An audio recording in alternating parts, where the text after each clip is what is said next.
My family canceled our vacation. They told me times were tough and we all needed to tighten our belts. I agreed to help them. But less than a week later, an alert popped up on my phone. Someone had just charged a $12,700 yacht charter to my credit card. When I saw photos online, 13 people were on that boat sipping champagne. None of them were me.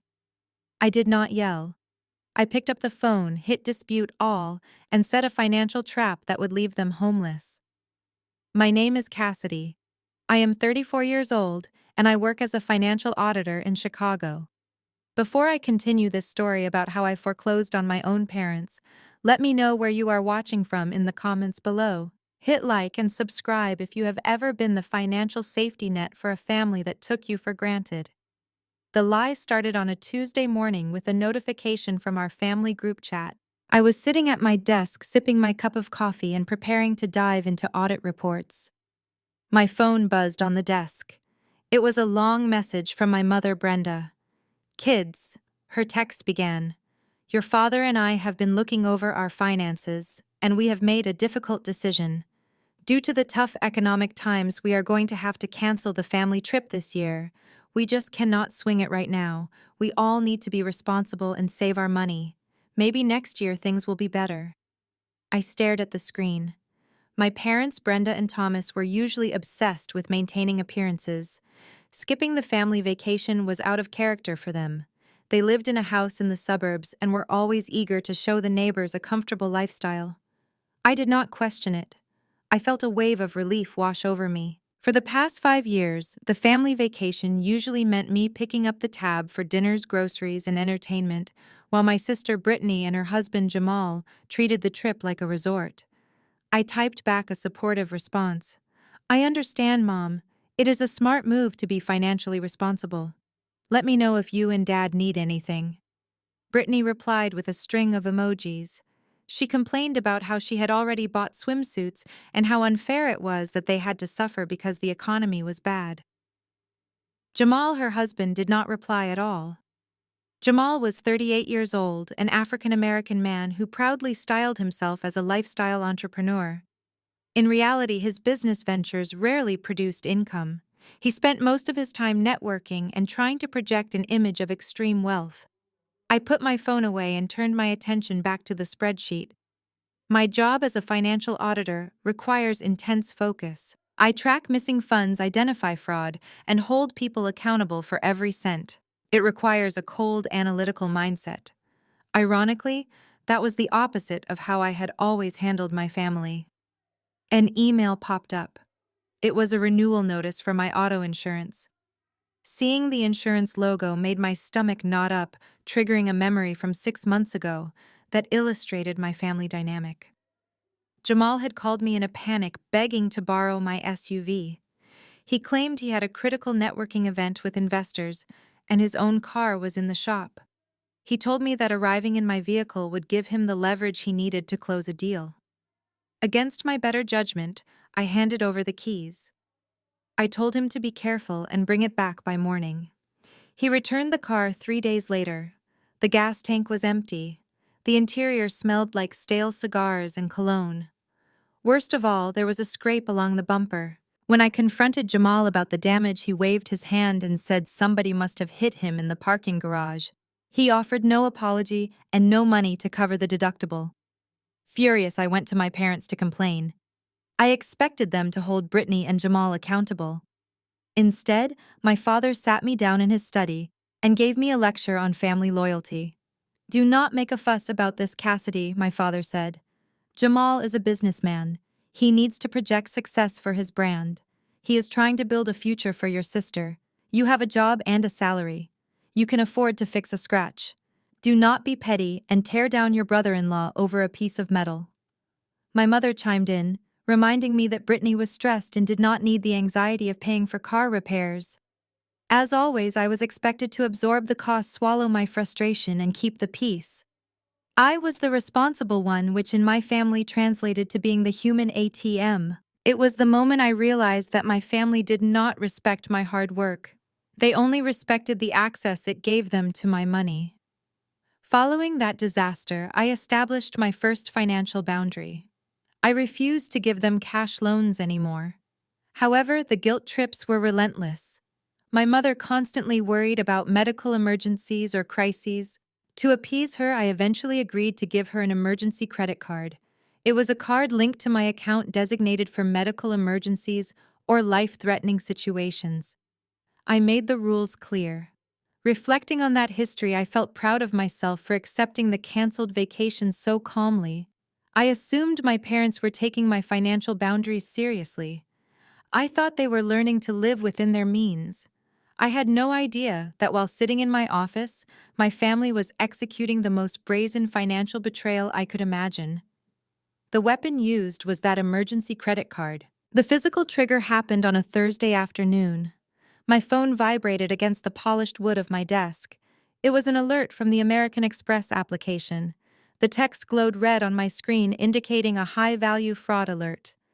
The automated message asked if I had authorized a charge of $12,700 on the card ending in 4128. I stared at the numbers. 12,700. My mind immediately jumped to the worst possible scenario. I thought my mother had suffered a massive heart attack. I thought my father had been rushed into emergency surgery. That was the only logical reason Brenda would ever use that specific card.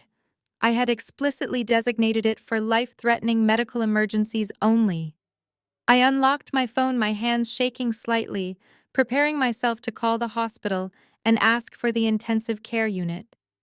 Then I saw the merchant name attached to the transaction: Royal Bahamas Yacht Charters. My breath hitched in my throat. Royal Bahamas Yacht Charters did not sound like a hospital. It did not sound like an emergency room copay or an expensive ambulance fee. I refreshed the application, hoping it was a technical glitch. The screen reloaded, but the charge remained. It moved from pending to processing. Someone had manually keyed in the credit card numbers. I picked up my office phone and dialed my mother. The call went straight to voicemail. I dialed my father. His phone was turned off. I dialed my sister Brittany. The line rang once before disconnecting, sending me directly to her automated greeting. They were all actively ignoring my calls. A cold, analytical calm washed over my panic. I am an auditor. When the numbers do not make sense, you follow the data trail. If they were not answering their phones, I knew exactly where to look next to find the truth. I opened Instagram on my desktop browser. I navigated straight to Jamal's public profile. My brother-in-law lived for social media validation. If he was anywhere near a yacht or a luxury destination, he would definitely be broadcasting it to the world. I clicked on his page. A bright purple ring around his profile picture indicated he was currently broadcasting a live video. I clicked the circle, and the truth hit me like a physical blow to the chest. The screen filled with the blinding turquoise water of the Caribbean Sea. The camera panned across the gleaming teak deck of a massive luxury yacht. Upbeat music blasted from high-end marine speakers. Into the frame stepped Jamal, wearing expensive designer sunglasses and an unbuttoned linen shirt. He was holding a massive bottle of premium champagne. He popped the cork with a loud cheer, spraying expensive liquor into the ocean breeze. Behind him, lounging on plush white leather cushions, was my sister Brittany. She was wearing a brand new designer swimsuit and oversized sunglasses, sipping a bright cocktail with a tiny umbrella in it. The camera kept moving, capturing the rest of the passengers on the boat. There were my parents, Brenda and Thomas, the people who just yesterday told me they had to cancel the humble family lake trip to save money. They were sitting under a shaded canopy on the bow. My mother was laughing brightly, holding a mimosa, looking more relaxed than she had in years. My father was smoking a thick cigar, looking out at the water like he owned the entire ocean. They looked wealthy, carefree, and perfectly content, but they were not alone on the boat. Jamal turned the camera to show the lower deck. There were 8 other people on board. I recognized them from Jamal and Brittany's extravagant wedding. It was Jamal's extended family, his cousins, his aunt, his brother. 13 people in total sailing around Nassau on a luxury yacht. 13 people enjoying a lavish tropical vacation, and I was the only family member sitting in a cold office building in Chicago. I was the only one excluded from the trip. Jamal turned the camera back to his own face, flashing his signature $1 million smile. "Treating the whole family to the VIP life today," he shouted over the loud music. "We only do luxury, taking care of my people because that is what a real boss does. Hard work pays off." The text caption overlaying the live video read, "Treating the whole family to the VIP life. Blessed, self-made, self-made." The words burned into my retinas. He was calling himself self-made while literally using his sister-in-law's emergency medical credit card to fund a $12,700 yacht charter. The sheer audacity of the lie was staggering. I sat frozen in my ergonomic desk chair, watching the video loop over and over. I watched my mother laugh.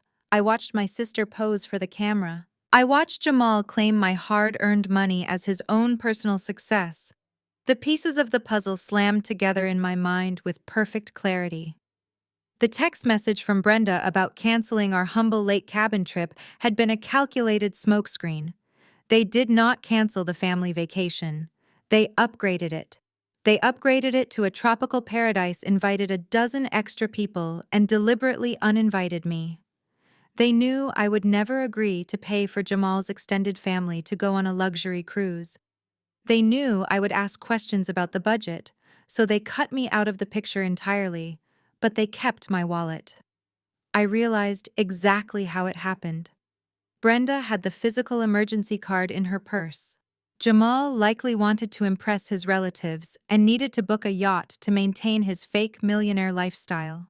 He probably convinced my parents that it was a temporary charge, a simple hold that he would pay back before the billing cycle ended. Or perhaps Brenda willingly handed it over, justifying the theft by telling herself I owed them a vacation anyway. It did not matter what lie they told each other to justify the theft. What mattered was the reality of the situation. My own parents and sister had stolen from me. A hot wave of anger rose in my chest, but I quickly pushed it down. Getting emotional was a weakness.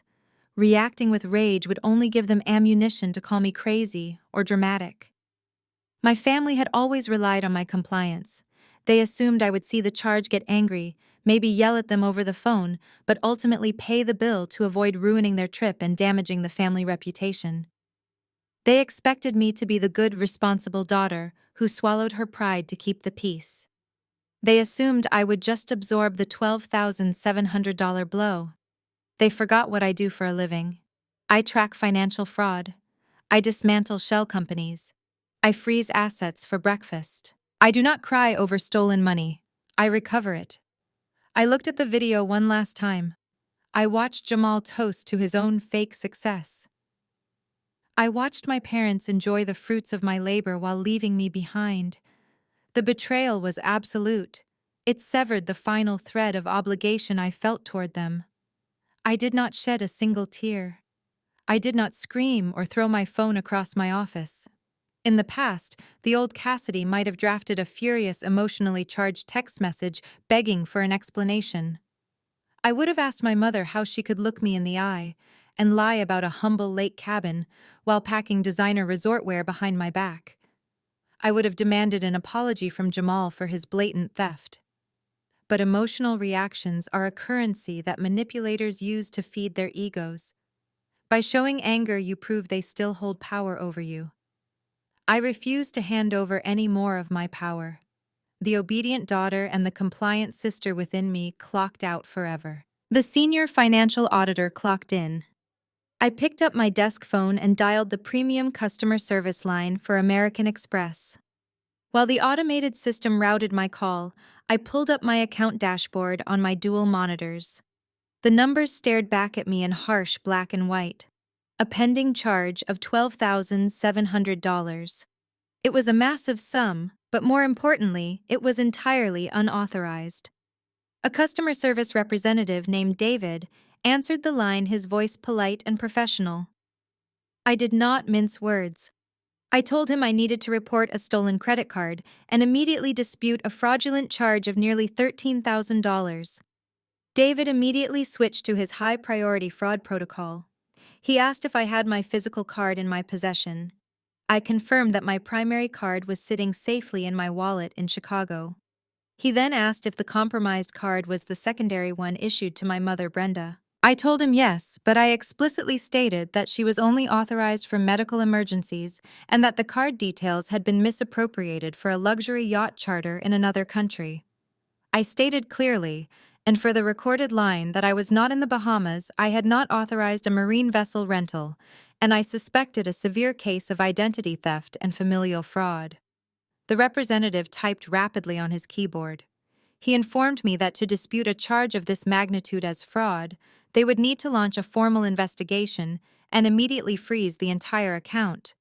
I told him to lock it down completely. I instructed him to initiate a dispute, all command against Royal Bahamas yacht charters. This action instantly signals the merchant bank that the funds are highly contested. It stops the transfer of real money dead in its tracks. The $12,700 was currently sitting as a pending authorization hold. By disputing it before it settled, I was pulling the financial rug right out from under the boat. David confirmed the dispute was filed and the primary account was frozen. But I was not finished. I navigated to the Authorized Users tab on my monitor. I saw Brenda's name listed there. For years, that name had represented a sense of filial duty, a tether connecting me to the illusion of a caring mother. I highlighted her profile. I told David to permanently revoke Brenda as an authorized user. I did not want her card simply suspended for the day. I wanted it destroyed permanently. I watched the screen load, and then her name vanished from my account forever. With that single click, I locked down every dime of credit tied to my name. The safety net my family had abused for so long evaporated into the digital ether. My mother was now holding a useless piece of plastic. Jamal was celebrating his self-made wealth using a financial account that no longer existed. They were completely exposed, floating in the Caribbean Sea, without a financial lifeline. I thanked David for his efficiency and ended the call. The silence in my office felt entirely different now. It felt like absolute victory. As a financial auditor, I know exactly how high-end hospitality billing works. When you charter a luxury yacht, the company runs an initial authorization on your card to hold the funds. This ensures you have the credit available to take the vessel out of the port. However, that hold is not the final transaction. Yacht companies always run a secondary authorization, or they attempt to finalize the batch payment at the end of the business day. They also require additional security deposits for boat fuel docking port fees, premium alcohol, and incidental damages like jet ski rentals. The financial trap was officially set. It was a ticking time bomb entirely of their own making. I looked at the clock on my office wall. It was 2 in the afternoon in Chicago, which meant it was 3 in the afternoon in Nassau. Yacht companies typically reconcile their daily ledgers around 4 or 5 in the evening before returning to the marina. When the captain or the charter office attempted to capture the final funds or authorize the required damage deposit, the merchant terminal would return a hard decline. Not just a simple insufficient funds error, but a specific merchant code indicating fraud and a stolen card. I pictured the scene playing out in my head. Jamal still holding his expensive bottle of champagne, trying to act like a wealthy mogul in front of his extended family. My mother lounging in the warm tropical sun feeling superior because she successfully manipulated her boring, hard-working daughter into funding her dream vacation. My sister Brittany soaking up the luxury she felt entitled to, simply for existing. They were entirely oblivious to the digital guillotine swinging down toward them. I logged out of my banking portal and closed the browser window. I felt a profound sense of peace. I did not need to confront them. I did not need to argue with my mother about her deceit. The beauty of the financial system is that it does not care about family loyalty guilt trips or social media aesthetics. The system only cares about authorization and authenticity. My family had relied on my compliance to fund their delusions. By removing my compliance, their entire house of cards was destined to collapse. I picked up my pen and returned my attention to the audit reports on my desk. I had corporate clients who paid for my expertise, and I intended to deliver. I picked up my cell phone and blocked all notifications from my family group chat. I turned off incoming call alerts for my parents, my sister, and my brother-in-law. I erected an impenetrable digital wall around my peace of mind. The countdown had officially begun. It was only a matter of hours before the Bahamian sun set, the daily authorizations processed, and my family realized they were trapped on a boat they could not pay for, surrounded by guests they could not afford. The silent execution was complete. The silence in my office was heavy, broken only by the hum of my computer tower. The $12,700 yacht charge was a massive breach of trust, but it ignited a terrifying suspicion in my mind. If my family felt comfortable enough to casually steal nearly $13,000 for a luxury vacation, what else had they been doing behind my back? Financial criminals rarely start with a massive, audacious theft. They build up to it. They test the waters. They start small to see what they can get away with. I needed to know exactly how deep this rot went. I pulled up a secure browser window and logged into my primary credit monitoring service. As a financial professional, I maintain strict oversight of my credit profile. However, I usually focus on major institutional alerts. Today, I was going to run a full deep dive forensic analysis on my own Social Security number. I requested a comprehensive tri-bureau credit report. I needed to see every single inquiry, every open account, and every historical footprint tied to my identity. The system churned for a few seconds before generating the massive document. I started scanning the active accounts: my mortgage, my primary credit cards, my student loans from graduate school. Everything looked normal. Then I scrolled down to the recent inquiries section.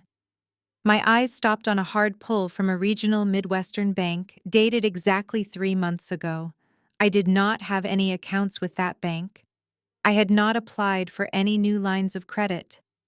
I clicked on the inquiry details. The request was initiated by an entity listed as Legacy Lifestyle, LLC.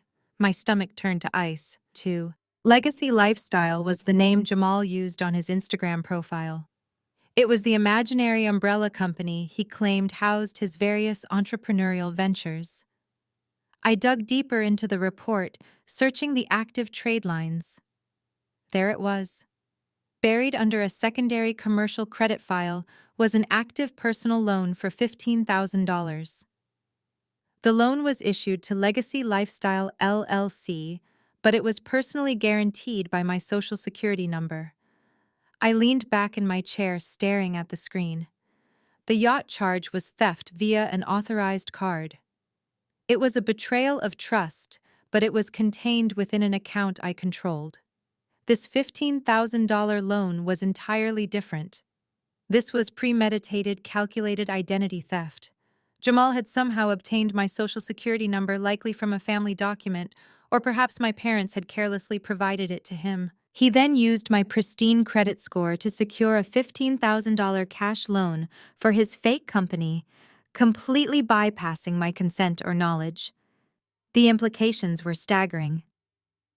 My parents and sister were absolutely complicit. There was no way Jamal could intercept the mailed financial documents or verify my identity over the phone without my family running interference. They had actively helped him steal my identity to fund his lifestyle. They had leveraged my financial stability to keep up appearances. The stakes had instantly escalated from a simple petty family dispute over a vacation bill to a severe federal crime. Using someone else's Social Security number to obtain a loan across state lines involves wire transfers and electronic banking systems. In the United States, that elevates the crime to federal wire fraud and aggravated identity theft. These are not misdemeanors. These are serious felonies that carry mandatory minimum prison sentences. Jamal had not just stolen money. He had committed a federal offense that could destroy his life, and my parents had aided and abetted him. I printed out the loan origination documents and the credit report. I laid them out on my desk next to the printout of the yacht charge, $27,700. That was the total amount of money my family had stolen from me in the span of 3 months. They had literally mortgaged my future to pay for their present. They treated my identity as a communal asset, a limitless resource they could tap into whenever Jamal needed to project success, or my mother wanted to feel wealthy. I picked up a red pen and started circling the crucial data points on the loan documents. The origination date, the routing numbers, the forged digital signature that loosely resembled my own. I was compiling a comprehensive evidence file. As an auditor, I know that documentation is everything. You do not confront a fraudster with emotions. You confront them with an airtight, undeniable paper trail. A new kind of anger settled over me. It was not the hot, reactive anger of a betrayed daughter. It was the cold, calculating fury of a professional who had been targeted by amateurs. They thought I was just the boring, responsible sister who would eventually cave to family pressure. They thought they could use my clean record to clean up their own messy lives. They vastly underestimated who they were dealing with. I drafted a formal dispute letter to the regional Midwestern bank, officially contesting the $15,000 loan as fraudulent. I requested all origination documents, IP addresses, used during the application, and the audio recordings of any verification phone calls. I knew the bank would immediately freeze the loan account and launch their own internal fraud investigation. Jamal's LLC was about to be flagged across the banking system. The net was tightening. The yacht company in the Bahamas was about to decline their daily authorizations. The regional bank in the Midwest was about to flag their loan as fraudulent. My family was currently floating on a stolen yacht, entirely oblivious to the fact that I had just dismantled their entire financial existence. They thought they were untouchable because we shared the same blood. They were about to learn that the federal financial system does not care about family trees. It only cares about the law. And I was about to use the law to exact my perfect silent revenge. While I was sitting in my quiet Chicago office compiling a federal fraud dossier, the Caribbean sun was beating down on the teak deck of the luxury yacht in Nassau. The atmosphere on the boat was a masterclass in manufactured wealth. The vessel sliced through the crystal-clear water, leaving a trail of white foam in its wake. High-energy music pulsed through the marine audio system. Jamal was in his element. He stood near the stern holding court with his cousins and uncles, pouring heavily from a bottle of premium liquor. He was playing the role of the ultimate benefactor, the wealthy entrepreneur taking his people to the top. Brittany was stretched out on a white leather sunbed, scrolling through the photos she had just posted to her social media accounts. My parents, Brenda and Thomas, sat near the shaded bar area. They were chatting with Jamal's aunt, subtly bragging about their successful real estate investments back home, and how wonderful it was to treat the family to such an exclusive getaway. Everyone on board was intoxicated by the illusion of limitless luxury. They were living a billionaire lifestyle funded entirely by a stolen credit card. The illusion began to crack precisely at 3:45 in the afternoon. The yacht captain, a seasoned professional in a crisp white uniform, stepped out of the bridge. He did not look angry, but his face held the tight expression of a hospitality worker about to deliver very bad news. He approached Jamal and asked him to step inside the main cabin for a brief administrative update. Jamal laughed loudly, clapping one of his cousins on the shoulder, and told them to keep the party going while he handled some business. Once inside the air-conditioned cabin, the captain dropped the deferential smile. He pulled out a wireless merchant terminal and a printed receipt. He explained that the charter company automated billing system had just attempted to capture the mandatory security deposit. This was a standard $5,000 authorization required for all active charters. It covered the fuel for the jet skis currently tearing up the water outside the top-shelf alcohol Jamal was pouring so freely, the upcoming docking port fees, and potential damages to the vessel. The captain informed Jamal that the transaction had been firmly declined by the issuing bank. Jamal did not panic immediately. He had spent years talking his way out of uncomfortable financial situations. He flashed his trademark charismatic grin and waved his hand dismissively. He told the captain it was merely a temporary bank flag.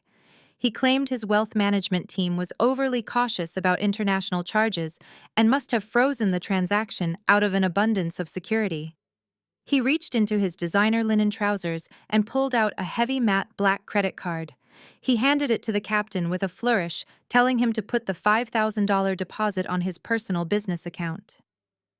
The captain took the heavy metal card without changing his expression. He inserted it into the wireless terminal and typed in the $5,000 amount. The machine beeped, connecting to the satellite network.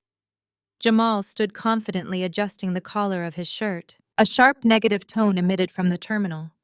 A red error message flashed across the digital screen. Declined. The captain looked up. He informed Jamal that the secondary payment method had also failed. The confident smirk finally slipped from Jamal's face. A bead of sweat formed on his forehead. His black card was likely maxed out or completely fraudulent, a prop used to maintain his entrepreneurial facade. He asked the captain to run it again, insisting there must be a connection error. The captain complied, but the result was exactly the same. The machine printed out a small slip of paper with the word "declined" stamped across the top. Outside on the deck, the atmosphere was shifting. The crew members had quietly stopped serving the premium liquor. The music volume was subtly lowered. Brittany noticed the change in service and walked into the cabin to find her husband staring at the merchant terminal. Jamal quickly masked his panic. He told Brittany there was a minor issue with the international billing system and asked her to go get her mother. Brenda walked into the cabin a minute later, looking annoyed that her relaxation had been interrupted. Jamal explained that his cards were being blocked due to international fraud protection. He asked Brenda to provide the emergency backup card to cover the temporary $5,000 security hold. He promised he would wire her the money the moment they returned to the States. Brenda sighed, playing the part of the slightly inconvenienced matriarch. She reached into her beach tote and pulled out the card bearing my name.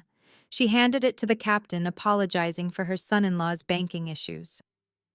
The captain swiped the card. The terminal processed the request. Within seconds, the machine emitted a loud, sharp rejection tone.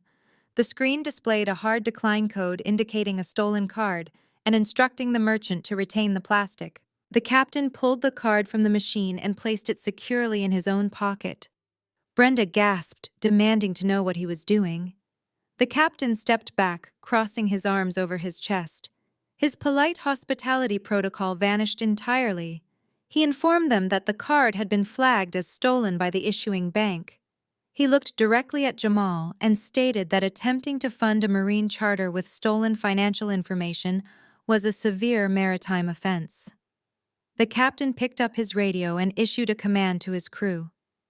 Through the cabin windows, Brenda, Brittany, and Jamal watched as the deckhands immediately signaled the jet skis to return to the boat. The massive engines of the yacht rumbled as the captain threw the vessel into neutral. The heavy metal anchor dropped into the Caribbean Sea with a loud mechanical grinding noise, bringing the luxury cruise to an abrupt halt right in the middle of the water. The captain delivered his final ultimatum. The boat was officially anchored, and the charter was suspended. He gave Jamal exactly 1 hour to produce a valid authorized payment method for the $5,000 deposit and the outstanding balance of the trip. If valid funds were not secured within 60 minutes, he would radio the Royal Bahamas Police Force, tow the yacht directly to the Marine Police dock, and hand them all over to the local authorities for international credit card fraud. The trap had officially sprung, and there was absolutely no way out. The trap had officially sprung, and there was absolutely no way out. Back in my quiet office in Chicago, my smartphone began its relentless assault on my desk. The screen lit up with an incoming call from Brenda. I did not answer. I simply watched the caller ID flash fade into a missed call notification and immediately light up again. The device vibrated so intensely, it slowly traveled across the polished wood surface. I picked it up and silenced the ringer, opting to watch the digital panic unfold in absolute silence. 10 missed calls. 15 missed calls. 20 missed calls. The voicemail icon appeared, indicating a full inbox of frantic, high-pitched messages. Then came the barrage of text messages from Brittany. They were typed in all capital letters, demanding that I answer my phone immediately. Jamal tried calling next from his own number. I let it ring. By the time the missed call counter hit exactly 40, I decided they had marinated in their own terror long enough.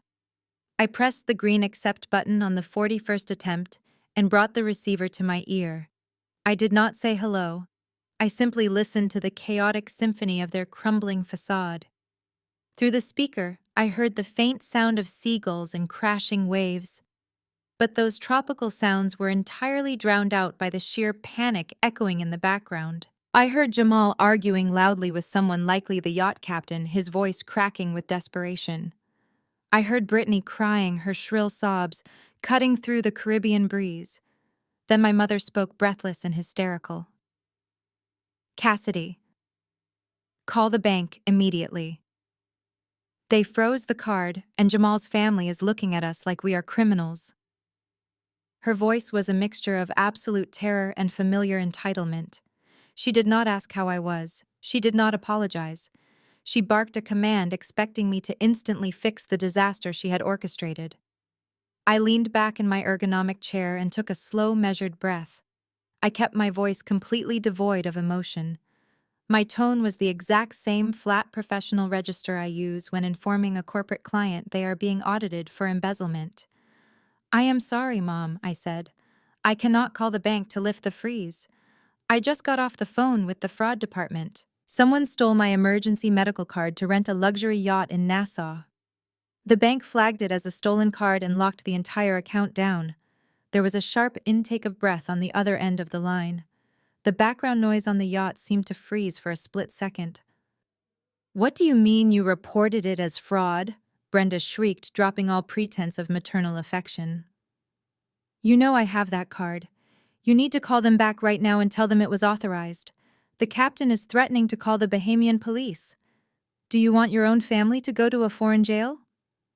I let the silence hang for a moment, forcing her to hear the absurdity of her own demands. Then I delivered the reality check she had spent her entire life avoiding. "But you cannot possibly be in Nassau," I replied, infusing my voice with a chillingly polite confusion. "You sent a message to the family group chat just a few days ago. You specifically said the economy was tough and you had to cancel the humble family lake cabin trip to save money. You told me you and Dad were staying at home in Chicago to be financially responsible. If you are in Chicago saving money, then you cannot possibly be the person trying to run a $5,000 damage deposit on a stolen credit card in the Caribbean." So I did the only responsible thing and reported the international identity theft to American Express. The line went dead silent, save for the sound of the ocean wind whipping against the phone microphone. Brenda stammered. The smooth, manipulative matriarch, who always had a convenient lie ready, was suddenly choking on her own words. She tried to string a sentence together, but only produced fragmented, nonsensical syllables. She tried to pivot, changing her tactic from demanding to pleading. "Cassidy, please!" She finally managed to gasp, her voice trembling. "You do not understand." Jamal needed to impress his relatives. He has business investors looking at his lifestyle. "We were going to pay you back before the billing cycle ended. I swear we were. We just needed to borrow it for a few days. You are ruining your brother-in-law's reputation. Just tell the bank it was a misunderstanding. Borrowing requires asking for permission." I corrected her, my voice turning to ice. "Taking $13,000 in secret to fund a fake millionaire lifestyle is called theft. And doing it across international borders is called federal wire fraud." Brenda began hyperventilating. I could hear Thomas in the background demanding to know what I was saying. Brittany was wailing that her vacation was ruined. Jamal was still begging the captain for more time. They were completely unraveling, stripped of their country club arrogance, and exposed as common thieves in front of the very people they were trying to impress. "I am not calling the bank," I stated firmly, cutting through the background noise of their panic. "The card is permanently canceled. The account is frozen. You have absolutely no access to my money or my credit ever again. You wanted to live the billionaire lifestyle, Mom. Now you get to figure out how billionaires pay their bills." "Cassidy, wait!" Brenda screamed. "You cannot do this to us. We are your family." "You made your choice when you stole from me," I replied. "Enjoy your canceled vacation." I pulled the phone away from my ear and pressed the red button, cutting off my mother mid-scream. I placed the phone face down on my desk. The frenzied interrogation was over. I would later piece together the exact details of their spectacular downfall through the frantic, furious text messages sent by Jamal's cousins to Brittany, which she then forwarded to me in a blind rage. The moment I ended the call, the yacht captain officially ran out of patience. The 60-minute grace period had expired. He stepped out of the air-conditioned cabin and addressed the entire deck. He did not pull Jamal aside for a quiet, respectful conversation. He stood in front of the lounging extended family, the half-empty champagne bottles and the pristine ocean view, and announced that the charter was immediately terminated due to a stolen credit card. The music was cut off abruptly. The silence that fell over the luxury vessel was deafening. Jamal tried to perform damage control. He puffed out his chest, raised his voice, and accused the captain of technical incompetence. He promised his cousins that he would buy the entire boat just to fire the crew. But the captain simply crossed his arms and pointed to the dock. He ordered his crew to begin escorting the passengers off the vessel. The transition from billionaire VIPs to evicted trespassers took less than 10 minutes. The crew did not handle their bags with white glove service. They piled the designer luggage on the wooden planks of the marina. Jamal, Brittany, Brenda, and Thomas were forced to walk down the gangway under the watchful eyes of the harbor master and neighboring yacht owners. The walk of shame was public, bright, and undeniable. Jamal's extended family, the people he had spent months trying to impress with his self-made entrepreneur persona, followed closely behind.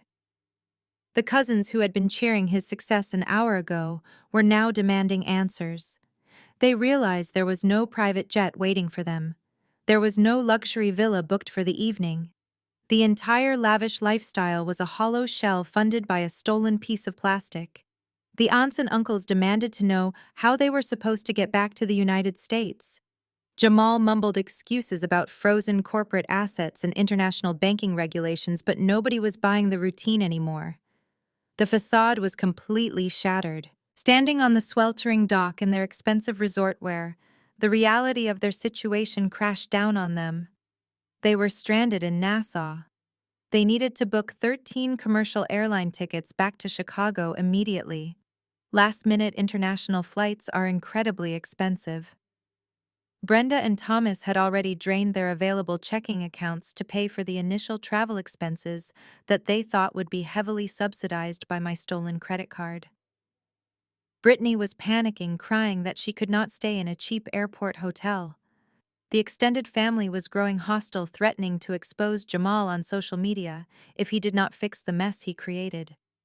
Jamal, desperate to salvage a tiny fraction of his dignity and prove he was still a man of immense means, made a bold declaration.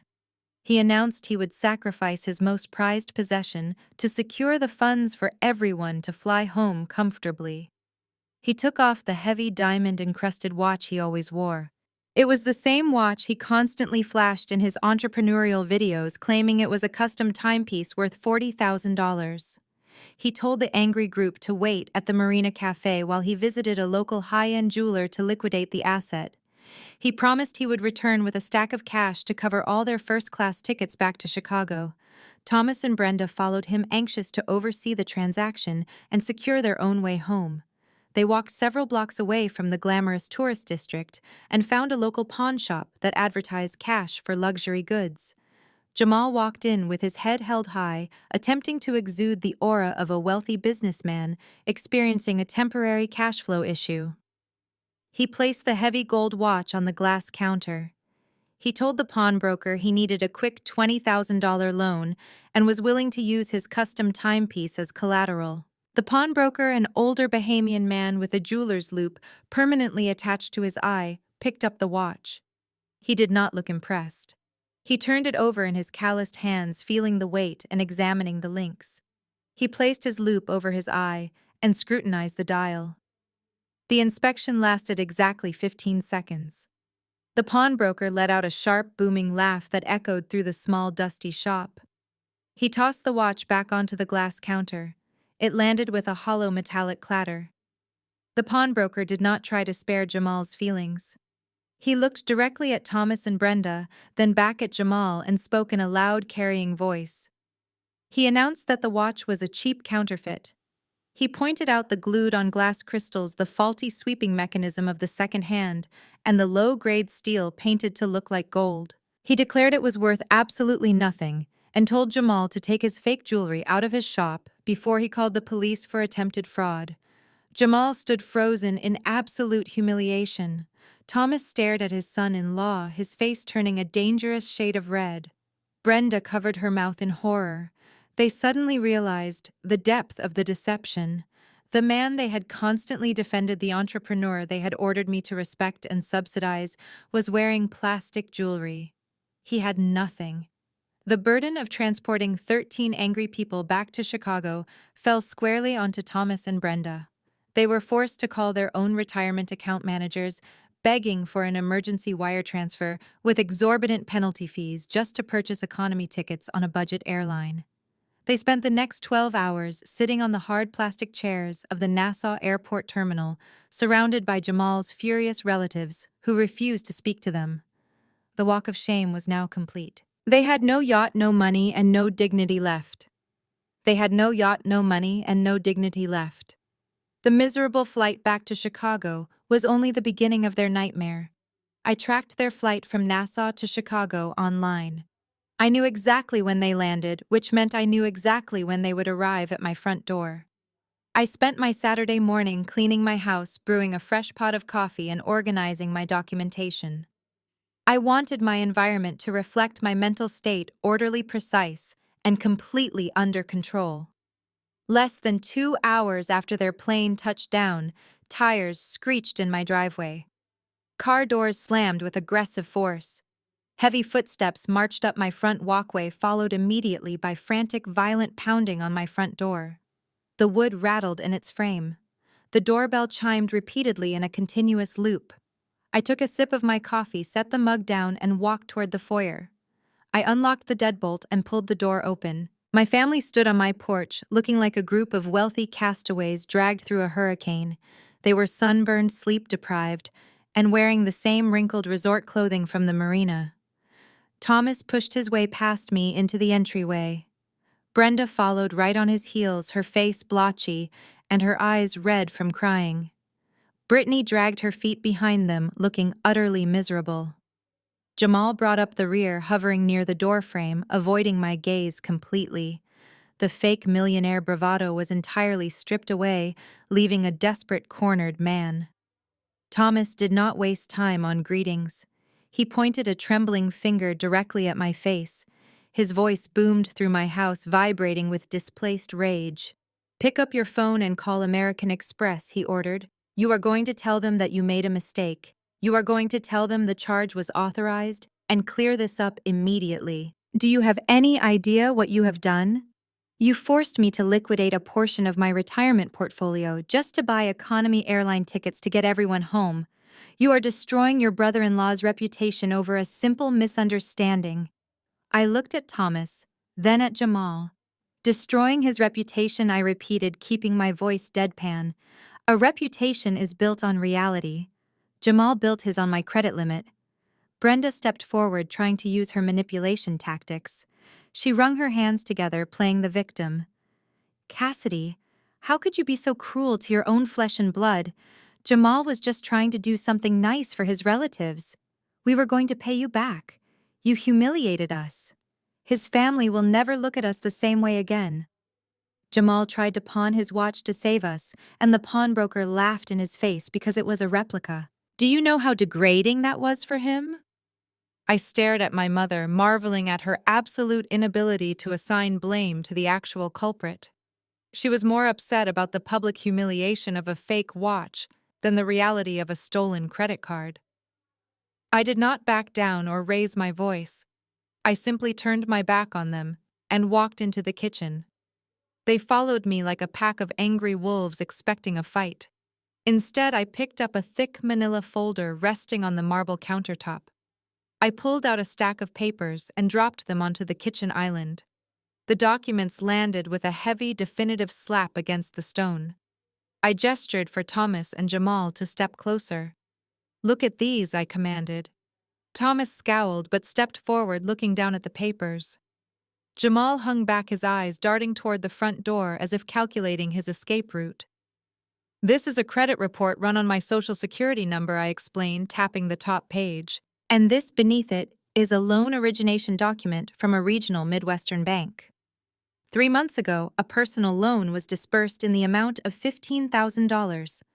The loan was issued to an entity called Legacy Lifestyle LLC. I looked directly at Jamal. The blood instantly drained from his face. He took a step backward. I shifted my gaze back to my father. "Do you see the guarantor on that loan?" I asked. "Do you see the digital signature? Jamal used my social security number to guarantee a $15,000 cash loan for his fake business. He did it without my knowledge, without my consent, and without my signature." The room fell into a suffocating silence. The outrage that had fueled their ambush completely evaporated. Brittany covered her mouth with both hands. Brenda looked like she might physically collapse. Thomas dropped the paper back onto the island, his hands shaking worse than before. "The yacht was just the tip of the iceberg," I continued, my voice slicing through the quiet room. "You barged into my home demanding that I fix Jamal's reputation for a $12,000 unauthorized charge. Stealing a credit card is a problem, but taking out a $15,000 loan across state lines using a stolen social security number is a severe federal crime." I reached into the folder one last time. I pulled out a stapled packet of paper and slid it across the marble counter toward my father. "This is a drafted police report for identity theft and federal wire fraud," I informed them. "It contains all the origination documents, the IP addresses used during the application, and the comprehensive credit audit I conducted yesterday. I have already formally disputed the loan with the issuing bank. I am preparing to submit this official police report to the authorities this afternoon. Once I hand this over, the investigation leaves my hands and enters federal jurisdiction." I looked directly at Jamal, who had practically pressed himself against the front door, looking like he was ready to bolt. The air in the kitchen was thick, heavy with the realization of the consequences that were about to fall on them. I was not yelling. My voice was low, steady, and completely devoid of emotion. That lack of emotion seemed to terrify them more than any screaming ever could. "Let us be very clear about the legal reality of what has happened here," I continued, leaning slightly against the marble counter. "You did not just borrow money from a family member. You committed identity theft. You committed it across state lines because the regional bank that issued the loan is headquartered in Ohio, and because the loan funds were disbursed electronically, you also committed federal wire fraud." Thomas tried to interrupt, his voice wavering between anger and desperation. "Cassidy, you are blowing this out of proportion. We can just pay off the loan. We can cancel the LLC. No one needs to go to prison over a mistake." "It was not a mistake, Dad," I shot back. "A mistake is forgetting to pay a utility bill. Forging my digital signature to secure $15,000 in cash is a calculated crime." I turned my attention back to Jamal. "And we both know this is not your first brush with financial irregularities. Is it, Jamal? I have seen the public records. You have a prior misdemeanor conviction for writing bad checks back in your 20s. It is a minor offense on its own, but it establishes a documented history of financial misconduct. When federal prosecutors see a prior conviction tied to a new charge of aggravated identity theft and wire fraud, they do not offer lenient plea deals. They seek mandatory minimum sentences. If I file this report, you are not looking at probation. You are looking at a minimum of 2 to 5 years in a federal penitentiary." The word penitentiary hung in the air, sharp and suffocating. Brittany let out a choked, ragged sob. The reality of the situation had finally pierced through her delusion. She stared at Jamal, her eyes wide with terror, then looked back at me. "You cannot do this, Cassidy," she screamed, her voice cracking. "You are ruining our lives. You are going to send my husband to prison. We will lose everything. We will be ruined. How can you be so cruel to your own sister?" "Cruel," I repeated, genuinely astounded by her mental gymnastics. "You two stole my identity. You hijacked my credit. You maxed out my emergency card on a luxury yacht while leaving me in Chicago.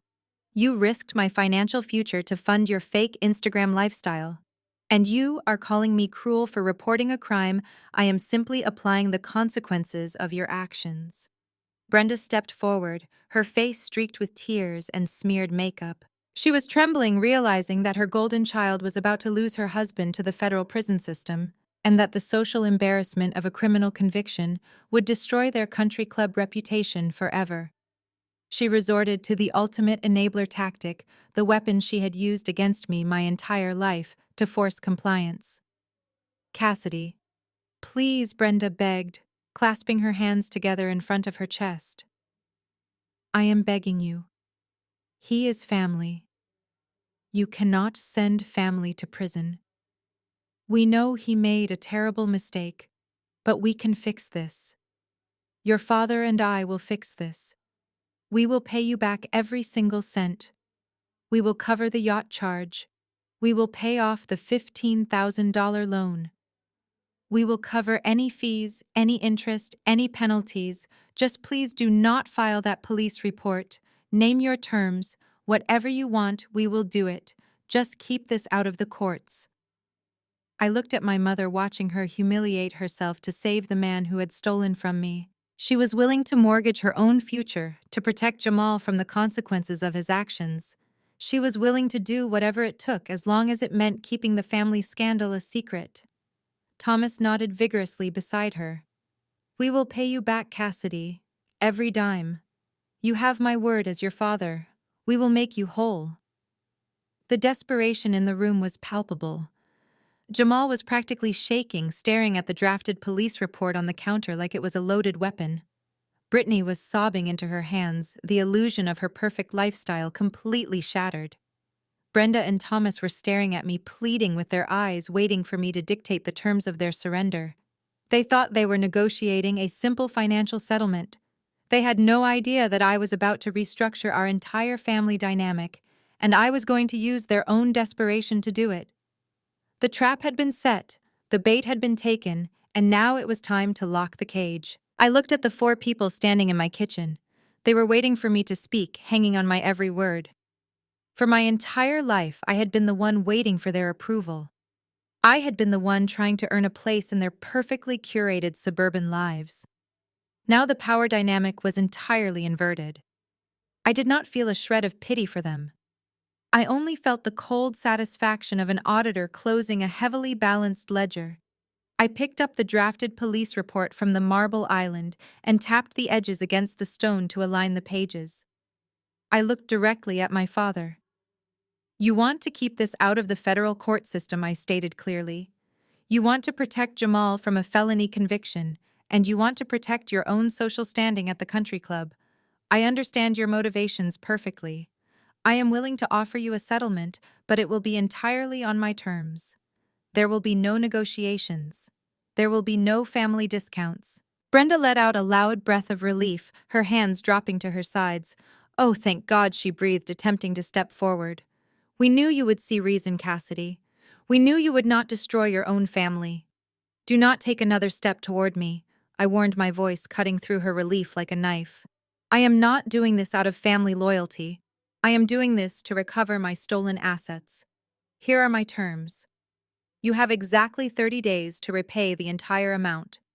That is $12,700 for the unauthorized luxury yacht charter and $15,000 for the fraudulent personal loan. The total is $27,700. I want it paid in full. I will not accept installments. I will not accept a payment plan. I will not wait while Jamal tries to pitch another fake business venture to gullible investors. If the full $27,700 is not sitting in my primary checking account by 5 in the afternoon on the 30th day, I will drive straight to the federal building and hand this folder to the authorities. The brief wave of relief that had washed over my parents instantly evaporated. Thomas ran a trembling hand over his face. His skin looked gray and aged. Cassidy, be reasonable, he pleaded. 30 days is an incredibly tight turnaround for that kind of cash. You know, we just had to liquidate a massive portion of our liquid savings to buy 13 last-minute commercial airline tickets from the Bahamas. The penalty fees alone drained our emergency funds. We simply do not have $27,000 in cash sitting in a checking account right now. That sounds like a severe cash flow problem, I replied, maintaining my flat professional tone. But as an auditor, I can assure you that your lack of liquidity is not my concern. You wanted to play the role of the wealthy benefactors for Jamal and his extended family. Wealthy benefactors figure out how to cover their debts. You have assets. Figure it out. Brittany began to cry again, turning her anger toward her husband. Jamal, you have to fix this, she wailed, hitting him weakly on the arm. Call your investors. Call the people who owe you money. You cannot let me go homeless, and you cannot go to prison. Jamal kept his eyes glued to the floor. He had nothing to say because he had no investors. He had no hidden wealth. He was a complete financial fabrication. He knew it, and now everyone in the kitchen knew it too. He was entirely dependent on my parents to bail him out of a federal crime. Brenda looked around my kitchen frantically, as if the money might magically appear in one of my cabinets. Thomas, what are we going to do? She asked, her voice tight with panic. We cannot pull from the retirement accounts again. The tax penalties will ruin our financial planning for the next decade. We cannot sell our cars. We need them. Thomas stood silently for a long time. He looked at Jamal with an expression of pure, unadulterated disgust. Then he looked at Brenda. He took a deep breath, resigning himself to the only viable financial option they had left. We have the house, he said quietly. Brenda gasped, shaking her head vigorously. No, Thomas, absolutely not. We paid off that mortgage 5 years ago. We promised we would never put the house at risk again. That is our sanctuary. That is our nest egg. What other choice do we have? Brenda Thomas snapped, his frustration finally boiling over. Jamal is a criminal. He committed identity theft and wire fraud. If Cassidy files that report, he goes to federal prison. Brittany will be tied to a convicted felon.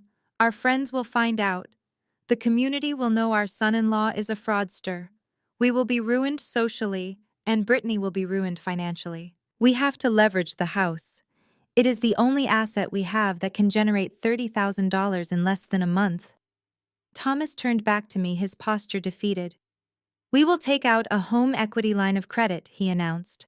The house in the suburbs is fully paid off and appraised at over $500,000. We have more than enough equity to secure a line of credit. We will apply for a HELOC on Monday morning. As soon as the bank approves the draw period and the funds clear, we will wire you the $27,700. I watched my parents actively choose to mortgage their safe, debt-free future to protect a criminal. They had spent my entire life telling me I was the difficult child, the one who needed to be more accommodating. Yet here they were, willingly putting their most valuable asset on the line to save the golden child and her fraudulent husband. It was a staggering display of enabling behavior, but it played perfectly into my hands. A traditional home equity line of credit from a major bank can take weeks to process, I reminded them. They have to run an appraisal, underwrite the loan, and process the disclosures. You have exactly 30 days. If your bank drags its feet, Jamal goes to jail. We will expedite it. Thomas promised, desperation clinging to his every word. I have a good relationship with our branch manager. We will tell them it is for emergency home repairs. We will get the money, Cassidy. Just promise me you will hold off on filing that police report. You have 30 days, I repeated coldly. I picked up the manila folder containing the drafted police report and the forged loan documents. I slid them back into the envelope and held it under my arm. I am not keeping this a secret out of love. I am keeping it quiet to ensure I get my money back. Do not mistake this transaction for forgiveness. You can all leave my house now. Get to a bank on Monday and start filling out your loan applications. Nobody said another word. The fight had been completely drained out of them. Jamal scurried out the front door first, eager to escape the suffocating tension. Brittany followed him, keeping her head down. Brenda lingered for a fraction of a second, looking at me with a mixture of betrayal and fear, before Thomas placed a heavy hand on her shoulder and guided her out. I stood in my foyer and watched them walk down the driveway toward their car. they looked broken. They had arrived expecting to bully me into submission. Instead, they left with a ticking clock and a desperate plan to leverage their fully paid-off home. They thought they had found a way out of the trap. They had no idea they were just walking into a much deeper, far more dangerous financial snare that I had already begun to design in my mind. They had no idea they were just walking into a much deeper, far more dangerous financial snare that I had already begun to design in my mind. As a corporate financial auditor, I know exactly how the retail banking sector operates. When my father confidently declared he would simply stroll into his local branch and secure a home equity line of credit, I almost laughed. Traditional banks are heavily regulated institutions burdened by layers of bureaucratic red tape. To underwrite a new line of credit, a standard bank requires a formal property appraisal, extensive income verification, and a mandatory cooling-off period. The entire process takes a minimum of 45 to 60 days. Thomas and Brenda had exactly 30 days to produce $27,700, or their precious son-in-law was going to federal prison. The math simply did not work in their favor. I knew they were going to hit a brick wall by Wednesday. I also knew my parents' financial psychology better than anyone. Thomas was a proud man who hated looking foolish. When the traditional banks told him they could not meet his expedited timeline, he would not admit defeat. He would panic. He would start looking for alternative, non-traditional lending solutions. He would look for hard money lenders or boutique private equity firms that promised rapid liquidity without the standard waiting periods. I did not leave this to chance. First thing Monday morning, I made a highly confidential phone call to a former colleague named Harrison. Harrison works in private equity and specializes in structuring complex, high-yield debt instruments. I explained my situation to him, keeping the personal details vague, but laying out the exact financial architecture I needed to build. I needed to establish a proxy limited liability company. This company would act as a boutique private lender. I would personally fund this proxy entity using a portion of my own investment portfolio, meaning I would be the sole underwriter and the ultimate owner of the debt. Within 48 hours, we had legally registered a shell company called Apex Financial Solutions. Because the entity was registered in Delaware, a state known for corporate anonymity, my name appeared nowhere on the public-facing documentation. On paper, Apex Financial Solutions was just another faceless high-end private lending firm catering to wealthy suburbanites who needed fast cash. The next step was setting the specific terms of the loan. This is where I engineered the legal loophole. Traditional mortgages have built-in consumer protections. If you miss a payment, you usually have a grace period. Hard money loans do not play by those rules. I instructed Harrison to draw up a contract with an aggressive accelerated default clause. The paperwork included a provision known as a deed in lieu of foreclosure held in escrow. In plain English, this meant that by signing the loan, my parents were proactively signing the deed to their house over to the lender. If they missed a single monthly payment by even 24 hours, the lender had the legal right to instantly execute the deed and take immediate full ownership of the property without dragging it through a prolonged court battle. It was a predatory clause, but perfectly legal in the realm of private commercial lending. Now I just needed my father to find my proxy company. Harrison orchestrated a highly targeted digital marketing campaign. He purchased search engine keywords specifically targeted at the geographic radius of my parents' suburban neighborhood. Anyone in their zip code searching for expedited home equity loans would immediately see polished professional advertisements for Apex Financial Solutions. The bait worked flawlessly. By Thursday afternoon, Harrison sent me a secure message. Thomas had submitted an online inquiry. My father was desperate. His local bank had told him the earliest they could close a home equity loan was 6 weeks. The 30-day deadline I had given him was looming over his head like a pendulum. When Harrison called him back posing as a senior loan officer, Thomas practically begged for an expedited underwriting process. Harrison played his part perfectly. He told my father that Apex could bypass the standard appraisal process and fund the loan in just 10 days. However, he explained that, Because it was an expedited, non-traditional loan, the interest rates would be higher and the terms would be exceptionally strict. Thomas did not care. He was entirely blinded by the panic of saving Jamal from a federal indictment and shielding his country club reputation from a public scandal. Thomas agreed to everything over the phone without a second thought. The closing took place the following Tuesday. Harrison dispatched a mobile notary to my parents' house. The notary arrived with a stack of legal documents over 100 pages thick. In a normal situation, a responsible homeowner would sit down with a real estate attorney to review the terms of a hard money loan. They would read the fine print. They would question the accelerated default clauses and the escrowed deed. But Thomas and Brenda were not acting rationally. They were operating in a state of pure adrenaline-fueled panic. Brittany was crying every day about her husband potentially going to prison. The clock was ticking down. When the notary laid the paperwork out on their dining room table, my parents did not read a single paragraph. They were so incredibly eager to sweep the entire yacht scandal under the rug that they just wanted the money cleared as fast as possible. They flipped through the thick stack of paper, blindly signing their names wherever the notary had placed a yellow sticky tab. They signed the promissory note. They signed the aggressive interest rate disclosures. And most importantly, they signed the deed in lieu of foreclosure. They handed over the absolute rights to their fully paid-off $500,000 home, completely unaware that the faceless holding company they were borrowing from was entirely controlled by the daughter they had spent a lifetime treating like a financial doormat. The ink dried. The notary packed up her briefcase and left.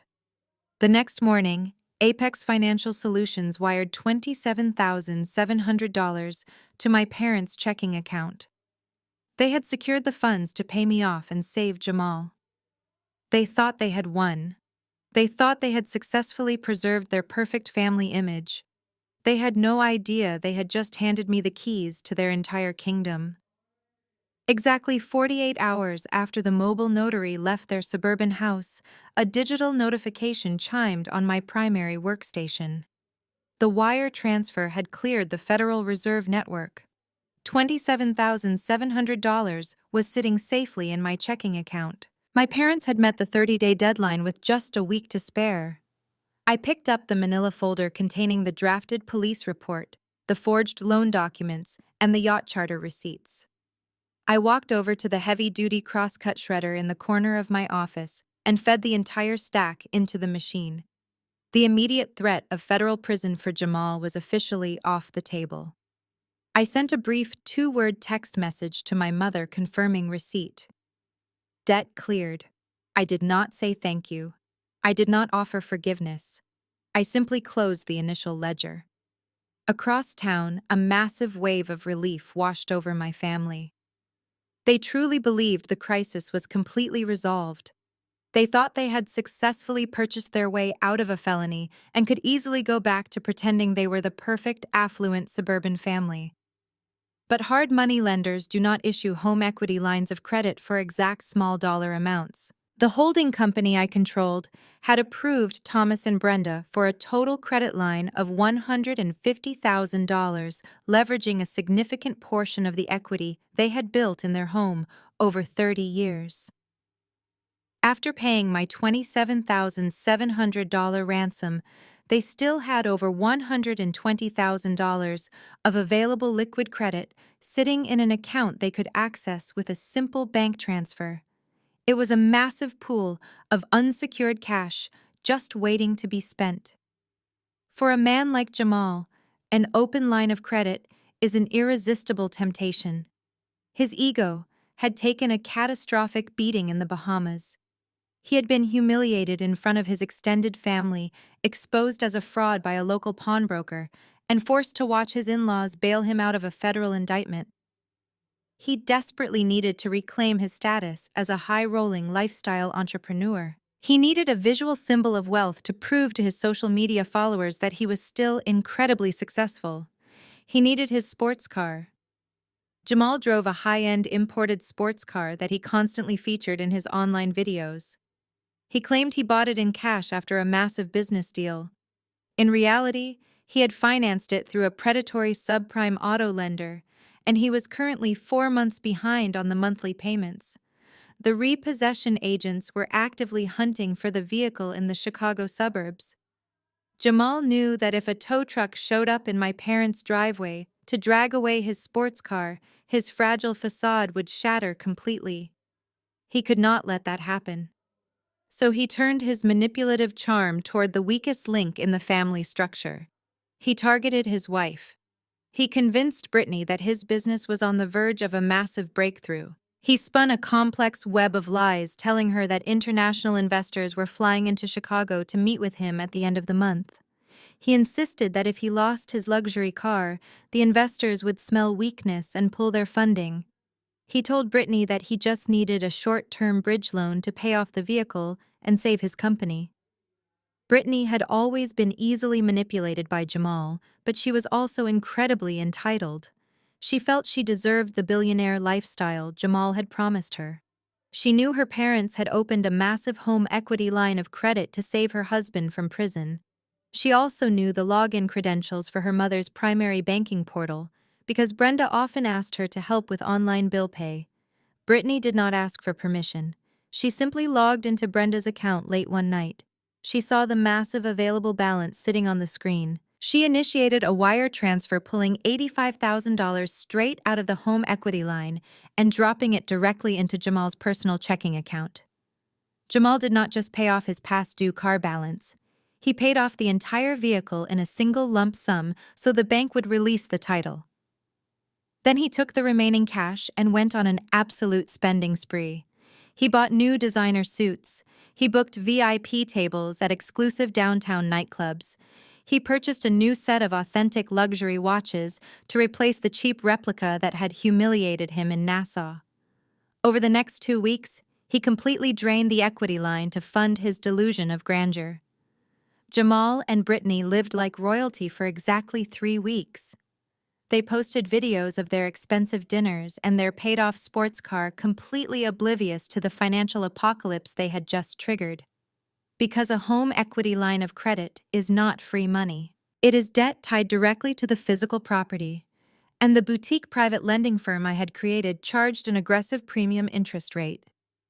30 days after the initial loan closed, the first massive monthly payment came due. The invoice generated by my proxy company was automatically emailed to Thomas and Brenda.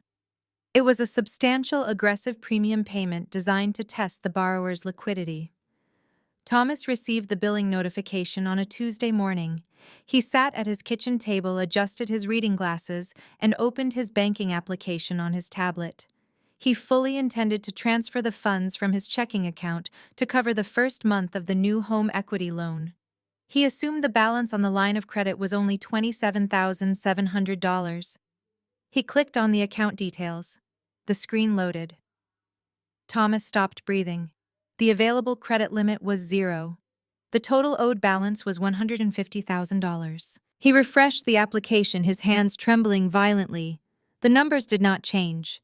He clicked on the transaction history and saw the massive $85,000 wire transfer executed by his own daughter, followed by a dozen smaller transfers draining the rest of the account. The money was completely gone. Brenda walked into the kitchen carrying a laundry basket, but stopped dead when she saw her husband clutching his chest. The equity they had spent 30 years building in their home had been entirely wiped out by their golden child and her fraudulent husband. The first monthly payment was due by 5 in the afternoon, and their checking accounts were absolutely empty. The domino had officially fallen. Thomas sat frozen at the kitchen table, the digital screen of his tablet glaring back at him with the devastating truth. $150,000 of equity, the safety net he and Brenda had spent 30 years building, had been completely wiped out. Brenda dropped the laundry basket. It hit the hardwood floor with a dull thud, spilling clothes across the room. She rushed to her husband's side, looking over his shoulder at the banking application. When her eyes registered the 0 available balance and the massive list of wire transfers authorized by her own daughter, the color drained from her face. They confronted Brittany and Jamal immediately. Thomas drove straight to their rented townhouse, pounding on the door with a fury he had previously reserved only for me. When Jamal opened the door wearing one of his newly purchased designer suits and a brand new authentic luxury watch, Thomas demanded answers.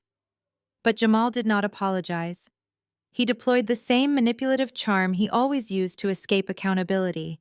He smoothly explained that the money was simply a short-term bridge loan. He told Thomas that his international investors were securing a massive portfolio and that he would return the $85,000 with a generous 20% interest bonus within a few weeks. Brittany stood behind her husband, nodding eagerly, begging her parents to just be patient and trust the entrepreneurial process. Thomas and Brenda were furious, but they were also trapped by their own enabling behavior. They had spent decades protecting Brittany from the consequences of her actions. They could not bring themselves to report their own daughter to the police for unauthorized wire transfers. Doing so would mean sending Brittany to jail alongside Jamal. It would mean a public trial, neighborhood gossip, and the total destruction of their country club reputation. So they swallowed the theft. They chose silence. They chose to believe Jamal's ridiculous lies about returning the funds, because the alternative was facing the reality that they had raised a thief and married her off to a con artist. But choosing silence did not stop the financial clock. 30 days after the initial loan closed, the first scheduled payment for the home equity line of credit came due. It was a substantial aggressive premium payment calculated at the maximum interest rate applied to the fully exhausted $150,000 balance. Thomas logged into his primary checking account to initiate the transfer. He had scraped together enough cash from his monthly pension and Brenda's small savings to cover what he thought would be the minimum payment. He submitted the electronic transfer to Apex Financial Solutions. 2 days later, he received an automated email. The payment had bounced. The automated clearinghouse system rejected the transfer due to insufficient funds to cover the massive premium interest payment. Thomas panicked, but he quickly rationalized the situation to protect his own ego. In his mind, he was a respected, wealthy suburban homeowner. He was used to dealing with traditional, forgiving retail banks that catered to his demographic. He assumed Apex Financial Solutions operated the exact same way. He firmly believed that all financial institutions offered a standard 15-day grace period for valued clients. He thought he could simply call a customer service representative, explain the temporary cash flow issue caused by his son-in-law, and negotiate a revised payment schedule without any real penalty. He tried calling the customer service number listed on the Apex Financial website.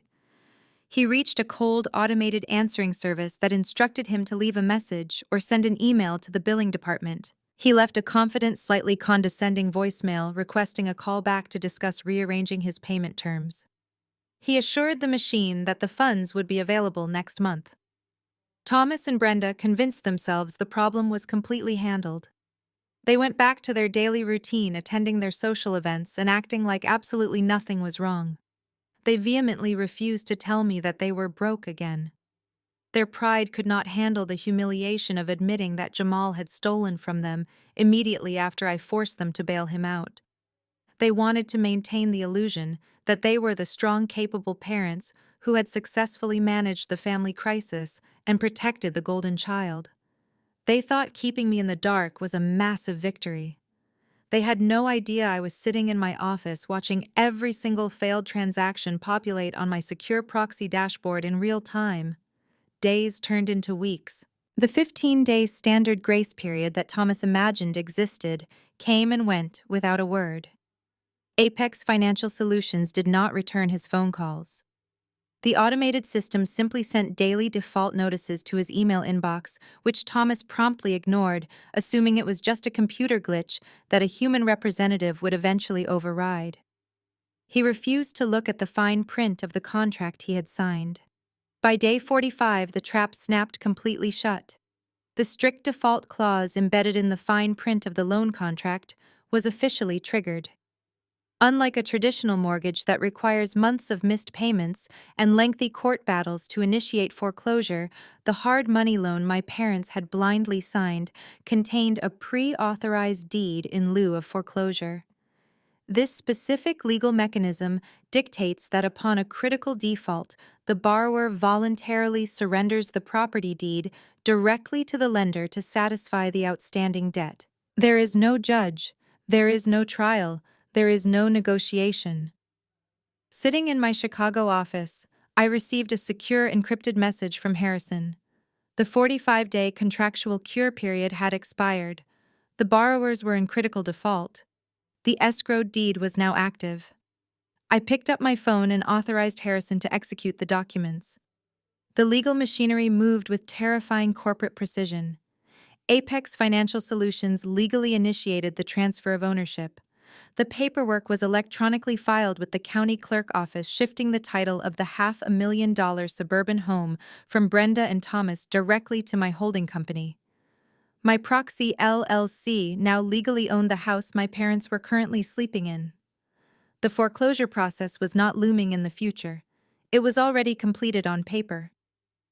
I leaned back in my office chair and printed the official transfer confirmation. My parents thought they could negotiate with a bank. They did not realize they were negotiating with an algorithm designed by an auditor who never accepts late payments. While the county clerk officially stamped the deed transfer in a quiet municipal building downtown, a drastically different scene was unfolding in the suburbs. Completely oblivious to the impending legal doom hovering over their heads, Brittany and Jamal decided it was the perfect time to throw a party. They wanted to host a massive end-of-summer barbecue. They did not host it at their rented townhouse, of course. They hosted it at Brenda and Thomas's house, the house that my parents no longer legally owned. The sheer audacity of the event was staggering. Jamal and Brittany treated the property as if their names were already printed on the mailbox. They hired a premium catering company to set up a massive buffet on the back patio. They hired a local disc jockey to set up massive speakers near the swimming pool. They invited extended family members, neighbors from the subdivision, and a dozen of Jamal's so-called business partners. These were the exact same business partners Jamal was supposedly trying to impress when he stole my credit card in the Bahamas. It was a spectacular display of financial amnesia. They had collectively decided to simply erase the entire fraud incident from their memories. The yacht disaster, the forged loan, the drained equity line, all of it was swept under the pristine outdoor rug. Brenda and Thomas were fully complicit in this illusion. Instead of panicking about the default notices sitting unread in their email inbox, they mingled with the guests holding expensive glasses of wine. They smiled their tight country club smiles. Thomas stood by the outdoor bar, loudly discussing his golf handicap with a neighbor, projecting the image of a secure, wealthy patriarch.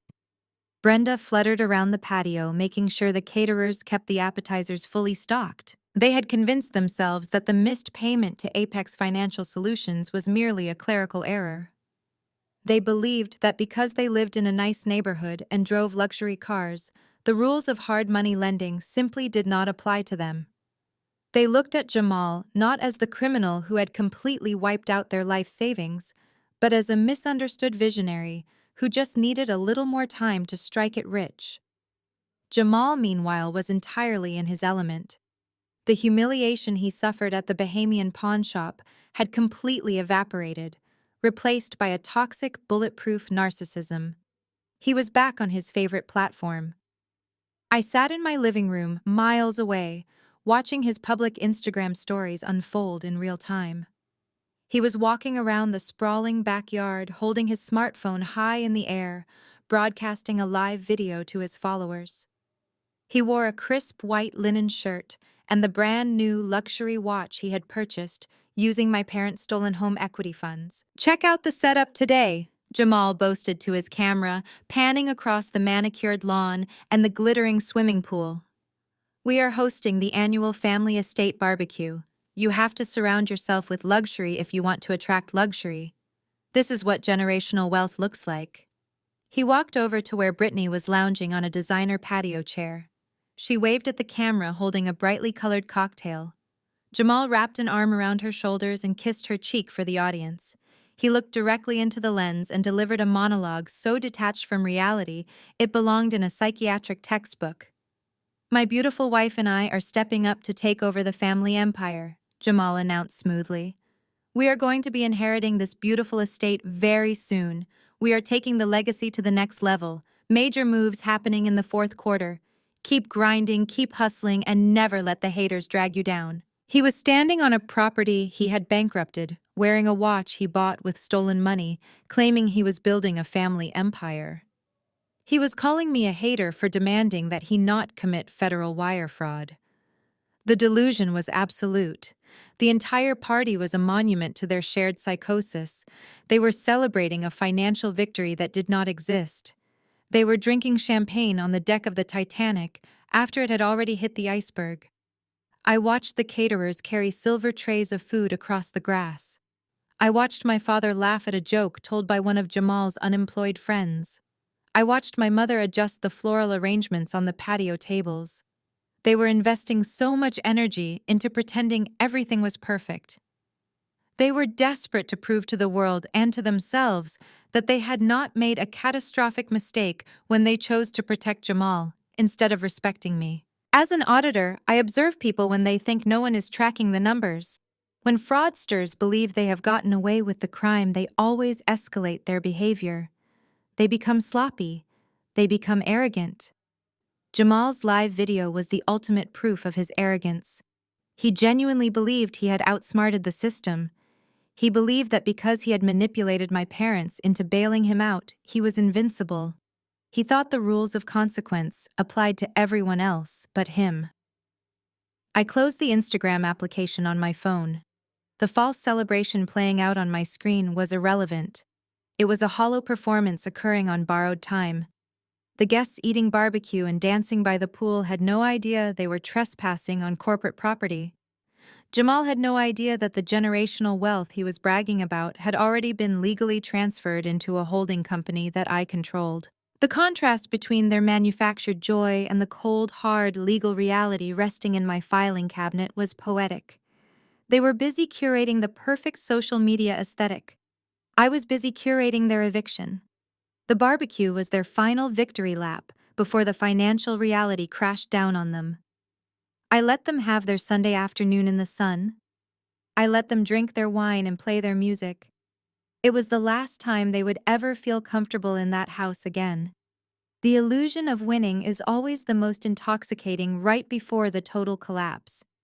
Monday morning arrived with a crisp, sobering reality that stood in stark contrast to the weekend barbecue. I walked into the sleek glass-walled conference room of my attorney's office in downtown Chicago.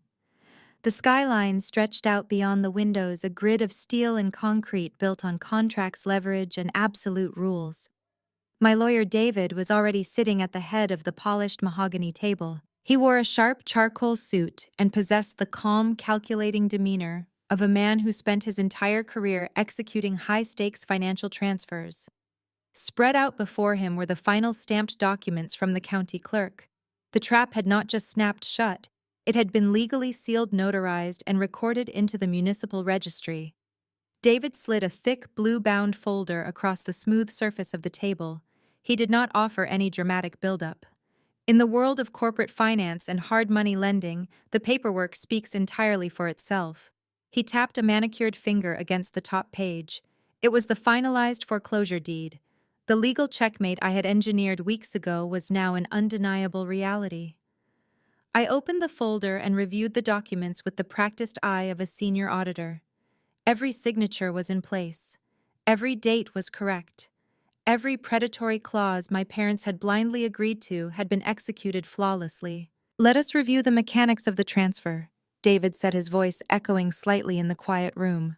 When Thomas and Brenda signed the initial lending agreement with Apex Financial Solutions, they were operating under the assumption that they were dealing with a traditional retail bank. They assumed a missed payment would result in a simple late fee or a polite phone call from a customer service representative. They fundamentally misunderstood the nature of the instrument they were executing. This was a private hard money commercial loan. The contract included a strict, non-negotiable default waiver and an escrowed deed in lieu of foreclosure. I nodded, tracing the ink of my father's signature on the default waiver.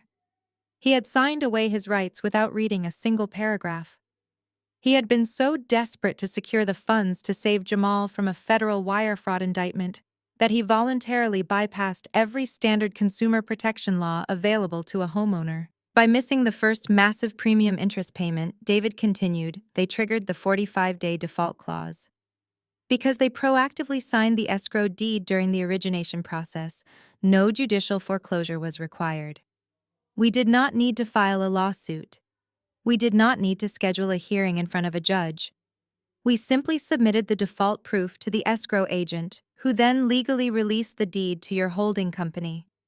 The county clerk officially recorded the transfer of title at 9 this morning.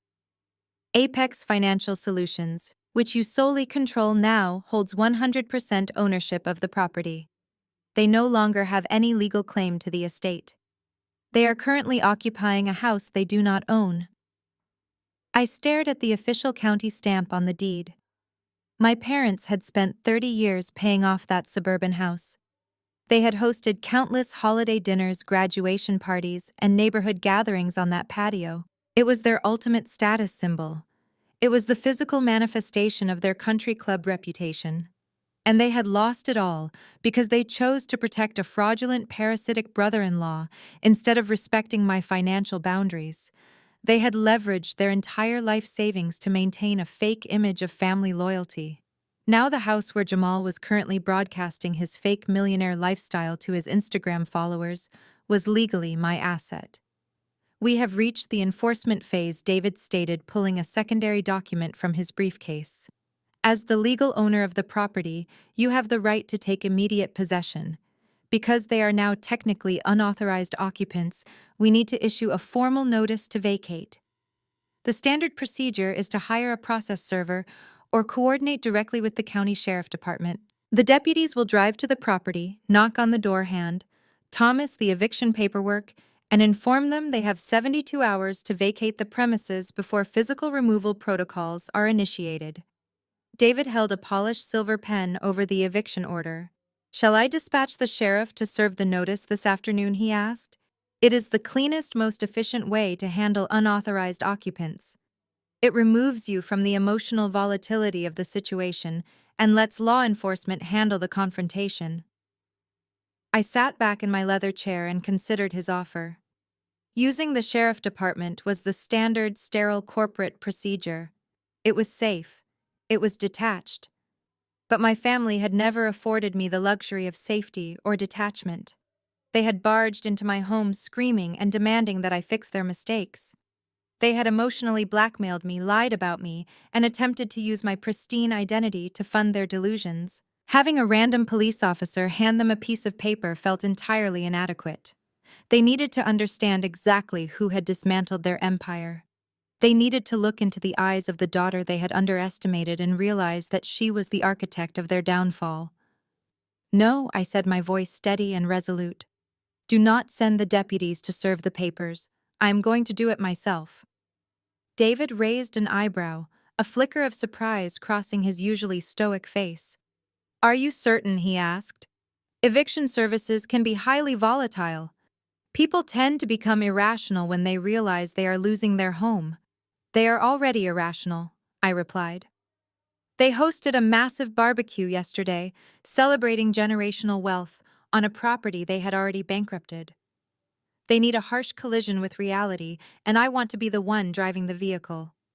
I want them to know that I did not just survive their betrayal. I capitalized on it. I reached across the mahogany table and took the silver pen from David's hand. I signed my name at the bottom of the eviction authorization, finalizing the legal directive. I requested that David print the official 72-hour notice to vacate on heavy, high-quality legal paper. I wanted the document to have physical weight. I wanted Thomas and Brenda to feel the undeniable reality of the eviction when I placed it directly into their hands. David nodded, understanding the personal necessity of my request. He walked over to the heavy-duty office printer in the corner of the room. The machine whirred to life, printing the stark, uncompromising legal reality of my family's financial ruin. David took the document, placed it inside a crisp manila envelope, and handed it to me across the table. The legal checkmate was complete. I took the envelope, feeling the smooth texture of the paper against my fingertips.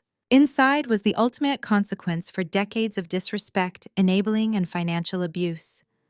I thanked David for his exceptional work, stood up, and walked out of the glass-walled conference room. It was time to crash a barbecue. The drive from the downtown financial district to my parents' sprawling suburban neighborhood took exactly 45 minutes. I left the towering glass skyscrapers of Chicago behind, merging onto the highway that led to the pristine, tree-lined streets of my childhood. The transition from the cold, calculated world of corporate law to the manicured, artificial perfection of the suburbs felt entirely surreal. I was driving toward a house I had grown up in, a house I had been banned from for demanding basic respect, and a house that I now legally owned in its entirety. The manila envelope rested on the passenger seat next to me, crisp and heavy with the weight of absolute consequence. I decided to park my car 2 blocks away from the property. I did not want the recognizable sound of my engine or the sight of my vehicle in the driveway to give them any advanced warning. I wanted the element of total surprise. As I stepped out of my car and began walking down the paved sidewalk, the idyllic illusion of the neighborhood was on full display. Sprinkler systems clicked rhythmically over perfectly green lawns. Children rode bicycles in the cul-de-sac. It was a picture of ultimate safety and security, a carefully maintained aesthetic that hid the massive amounts of debt and deception lurking behind the grand front doors. I could hear the heavy thumping bass of the music long before the house even came into view. Jamal had hired a professional disc jockey, and the sound system was echoing through the entire block. As I approached the edge of the property, I saw a line of luxury cars parked along the street, haphazardly blocking the curb. These belonged to Jamal's so-called business partners and investors, a group of men who dressed in flashy designer brands but likely had credit scores as abysmal as his own. They were all participating in a shared delusion, pretending to be titans of industry, while drinking expensive liquor bought on a stolen equity line. Instead of walking up the front driveway, I made my way along the manicured hedge that led to the side access gate of the backyard. The tall wooden privacy fence shielded the patio from the street, but the gaps between the wooden slats offered a perfect, unobstructed view of the festivities. I stopped and looked through the fence, taking a moment to audit the scene before making my entrance. The barbecue was in full swing, and the sheer audacity of the expenditure was staggering. A professional catering team in matching white shirts and black aprons moved efficiently through the crowd, carrying silver trays of gourmet appetizers and managing a massive carving station near the outdoor kitchen. The swimming pool glittered in the late afternoon sun, filled with massive, expensive inflatable floats. At the deep end of the pool, Jamal was holding court. He wore a crisp, unbuttoned resort shirt, and his brand-new luxury watch, gesturing wildly with a cocktail glass as he told a loud story to a circle of his sycophantic friends. They were laughing uproariously, hanging on his every word, treating him like the visionary millionaire he claimed to be. A few yards away, Brittany was reclining on a cushioned lounge chair surrounded by her own friends. She was showing off a new diamond tennis bracelet, soaking in their admiration and acting like the wealthy heiress to a massive family fortune. Thomas stood near the custom stone fire pit holding a tumbler of scotch, laughing heartily with the neighborhood association president. He looked incredibly relaxed, projecting the aura of a man who had zero financial worries in the world. And weaving through it all was Brenda. My mother was in her ultimate element, playing the role of the gracious, affluent hostess. She directed the caterers' refreshed drinks and made sure every single guest knew exactly how generous her family was to host such an extravagant end of summer celebration. They were all standing on a trapdoor that had already been pulled open. They just had not looked down yet. I placed my hand on the metal latch of the side gate. I took one final stabilizing breath, feeling the cool, smooth surface of the manila envelope in my hand. I pushed the heavy wooden gate open. It swung wide, hitting the side of the house with a solid thud. I stepped off the grass and onto the expansive stone patio. I did not blend in with the crowd. I was dressed in the sharp-tailored charcoal suit I had worn to the lawyer's office, a stark and severe contrast to the bright flowing resort wear worn by the party guests. I stood completely still at the edge of the patio, observing the crowd. The ripple effect of my presence was immediate and visceral. First, one of the caterers noticed my out-of-place attire and stepped back, lowering his tray. Then a neighbor who recognized me stopped mid-sentence, her eyes widening in surprise. The shift in the crowd's energy was palpable, a sudden wave of tension radiating outward from where I stood. The disc jockey, sensing the abrupt change in the atmosphere and noticing the guests turning their heads toward the side gate, instinctively reached for his soundboard. He slid the master volume fader down. The heavy bass cut out entirely. The upbeat summer anthem faded into a quiet, awkward murmur. The sudden absence of the loud music acted like an alarm bell. Conversations halted. Laughter died in people's throats.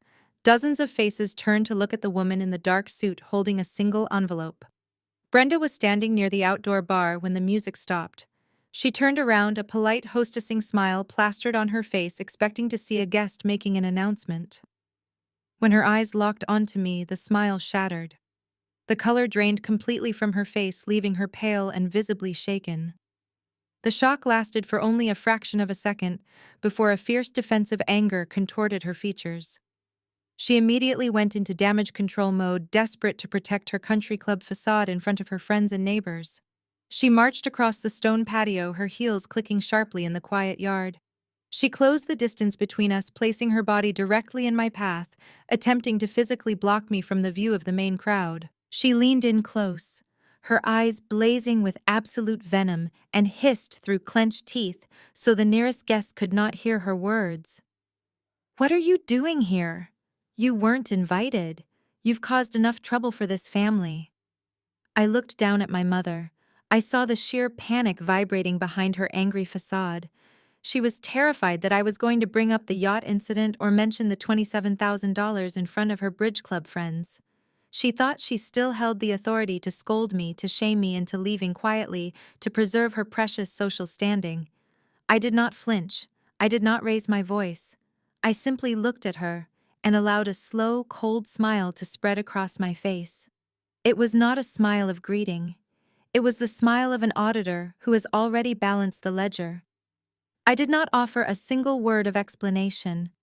I shifted my weight gracefully, sidestepped my mother, leaving her grasping at empty air, and walked deliberately past her. I strode directly toward the absolute center of the patio, right where Thomas and Jamal were standing frozen in shock. I stopped precisely 3 feet away from my father and Jamal. The center of the patio had become a makeshift stage, and every single eye in the backyard was glued to us. Jamal tried to maintain his confident entrepreneurial posture.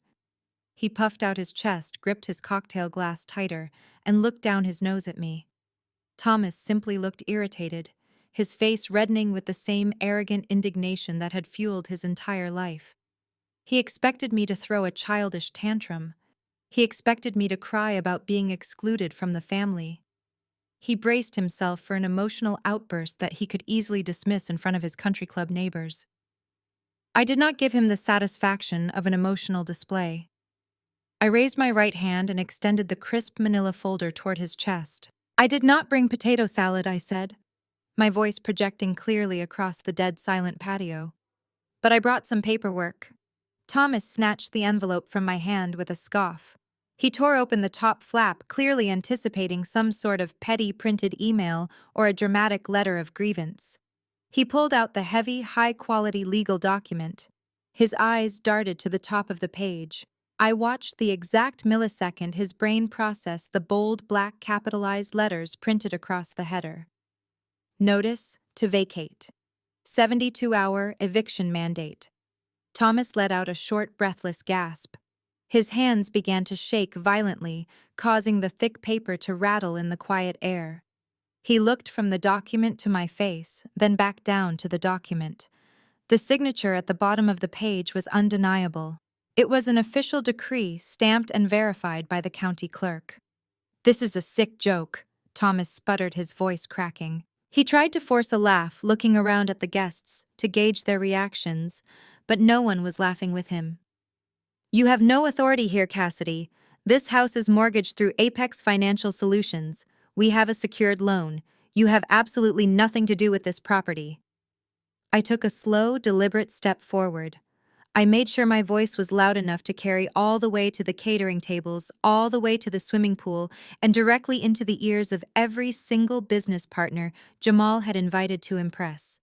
Apex Financial Solutions is a proxy limited liability company registered in the state of Delaware, I announced, speaking with the absolute certainty of a financial auditor delivering a final verdict. It is a boutique private equity firm that I personally established, entirely funded, and legally control. I am the sole managing director. I am the underwriter.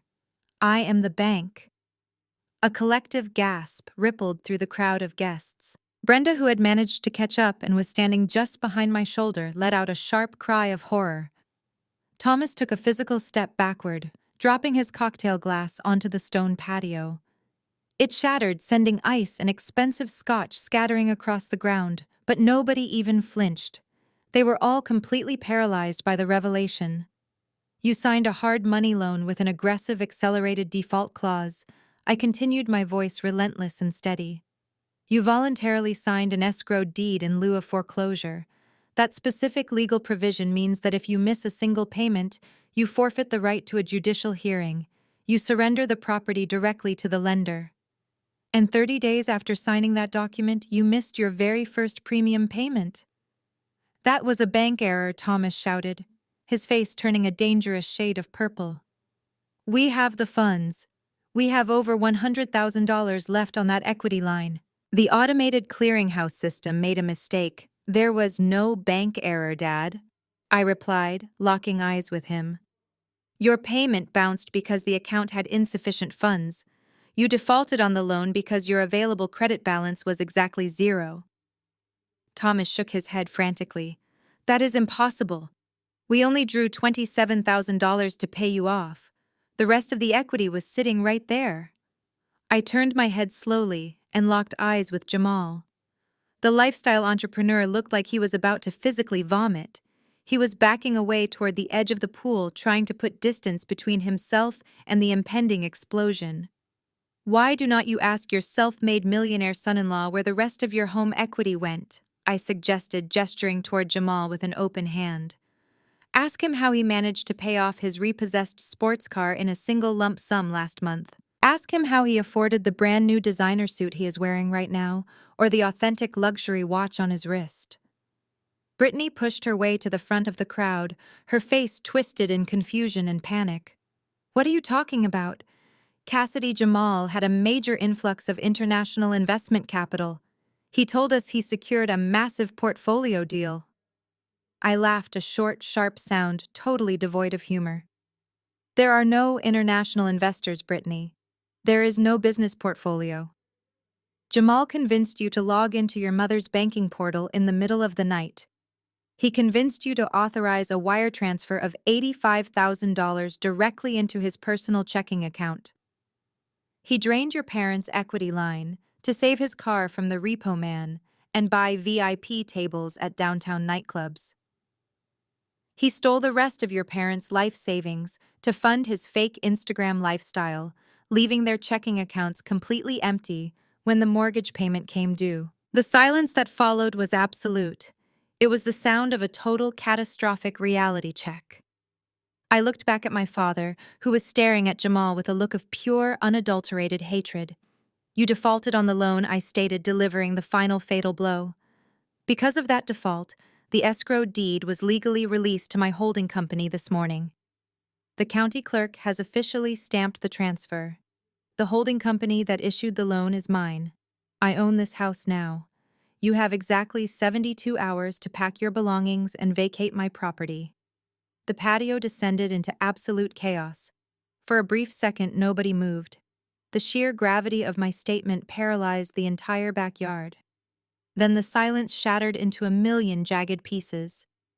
Guests began murmuring, taking anxious steps backward, and pulling out their smartphones to text or record the spectacular implosion happening right in front of them. Jamal, desperate to salvage the last shred of his fabricated empire, let out a loud theatrical laugh.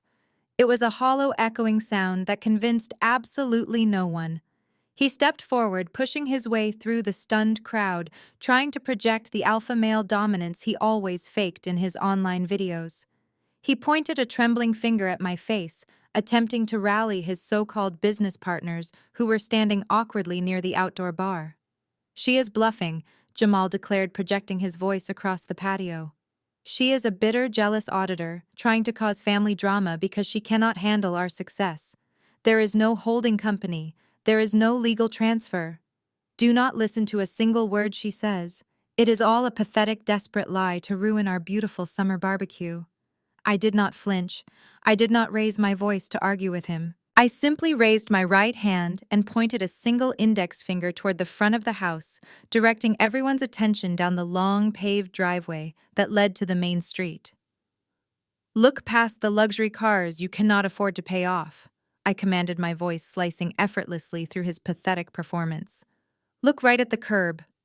Jamal froze. Thomas, Brenda, and Brittany all turned their heads simultaneously. The invited guests craned their necks to see past the wrought iron front gates. Parked perfectly parallel to the manicured lawn sitting beneath the bright afternoon sun were two marked Cook County Sheriff cruisers. The heavy reinforced vehicles were impossible to miss. Standing casually beside the lead cruiser were two uniformed deputies. They were not approaching the party, but they were visibly waiting, holding clipboards containing the official verification of the eviction notice I had just handed to my father. I instructed the deputies to wait at the curb. I explained, slowly lowering my hand. "They are here to verify the authenticity of the court-stamped documents if you require police confirmation. If you refuse to accept the 72-hour notice, or if you attempt to cause a physical altercation on my property, I will signal them to walk up this driveway and initiate an immediate forceful removal. Are we absolutely clear that this is not a bluff?" Jamal's mouth opened, but no sound came out. The fake entrepreneur facade completely dissolved, leaving behind a terrified, cornered con artist. The business partners he had invited, the men he had been trying to impress with expensive catered food and premium liquor, immediately began backing away from him. They set their drinks down on the patio tables and shook their heads. They did not want to be associated with a man facing a federal fraud investigation and a police-escorted eviction. They grabbed their jackets and started walking briskly toward the side gate, muttering in utter disgust.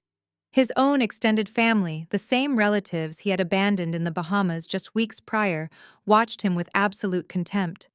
The millionaire image he had spent years curating was dead and buried right there on the stone patio.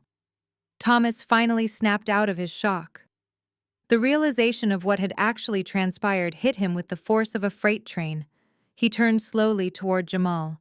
His face was contorted with a rage so visceral it made the remaining guests take a collective step back. He lunged forward and grabbed Jamal by the collar of his crisp white linen shirt. "You stole from us!" Thomas roared, his voice cracking with decades of misplaced pride and sudden crushing financial ruin. "We put our entire life savings on the line to save you from federal prison. We mortgaged the house we spent 30 years paying for, and you drained the account to pay for a sports car. You stole $85,000 from my equity line to buy designer suits and watches while letting my home go into foreclosure."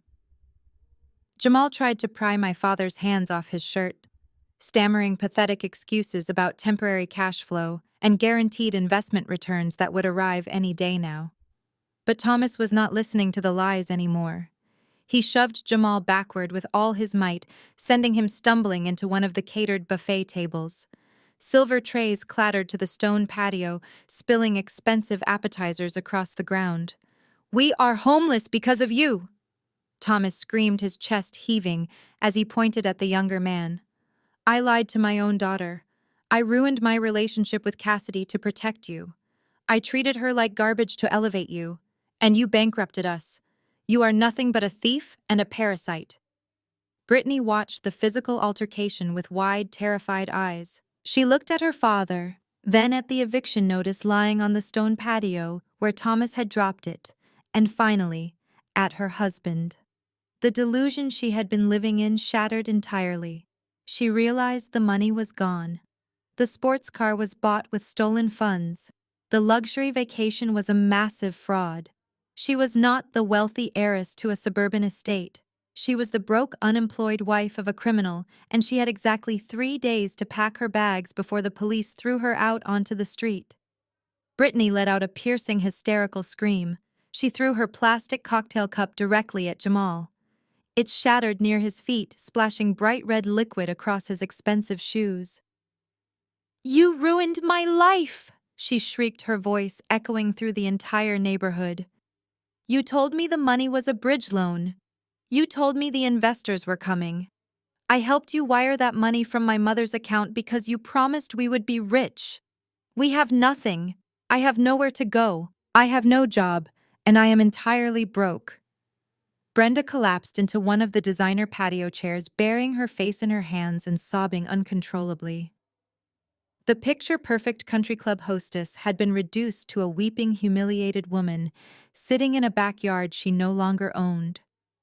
The remaining guests scrambled to leave the property, desperately trying to escape the radioactive fallout of my family's total destruction. The caterers quietly began packing up their equipment, realizing the people who hired them were completely insolvent. I stood in the center of the patio, an island of absolute calm, in the middle of their self-inflicted hurricane. I watched Jamal cower away from his furious wife and enraged father-in-law. I watched my mother cry over the permanent loss of her precious social status. They were tearing each other apart, turning their vicious, manipulative tactics on one another, now that I was no longer available to be their financial scapegoat. The barbecue had officially ended, and the collapse of their fraudulent facade was absolutely spectacular.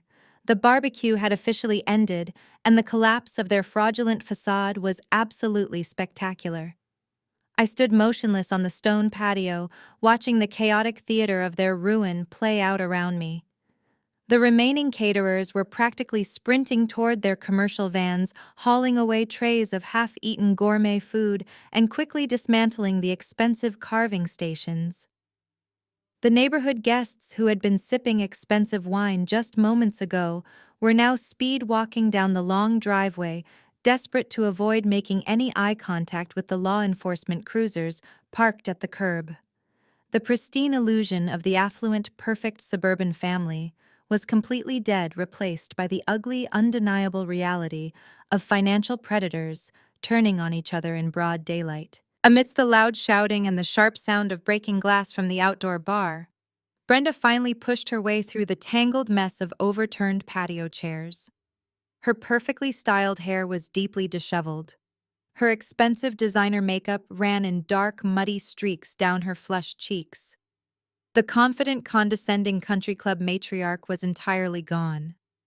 In her place was a terrified, desperate woman who had just realized that her lifelong financial safety net had been permanently revoked by the very daughter she constantly belittled.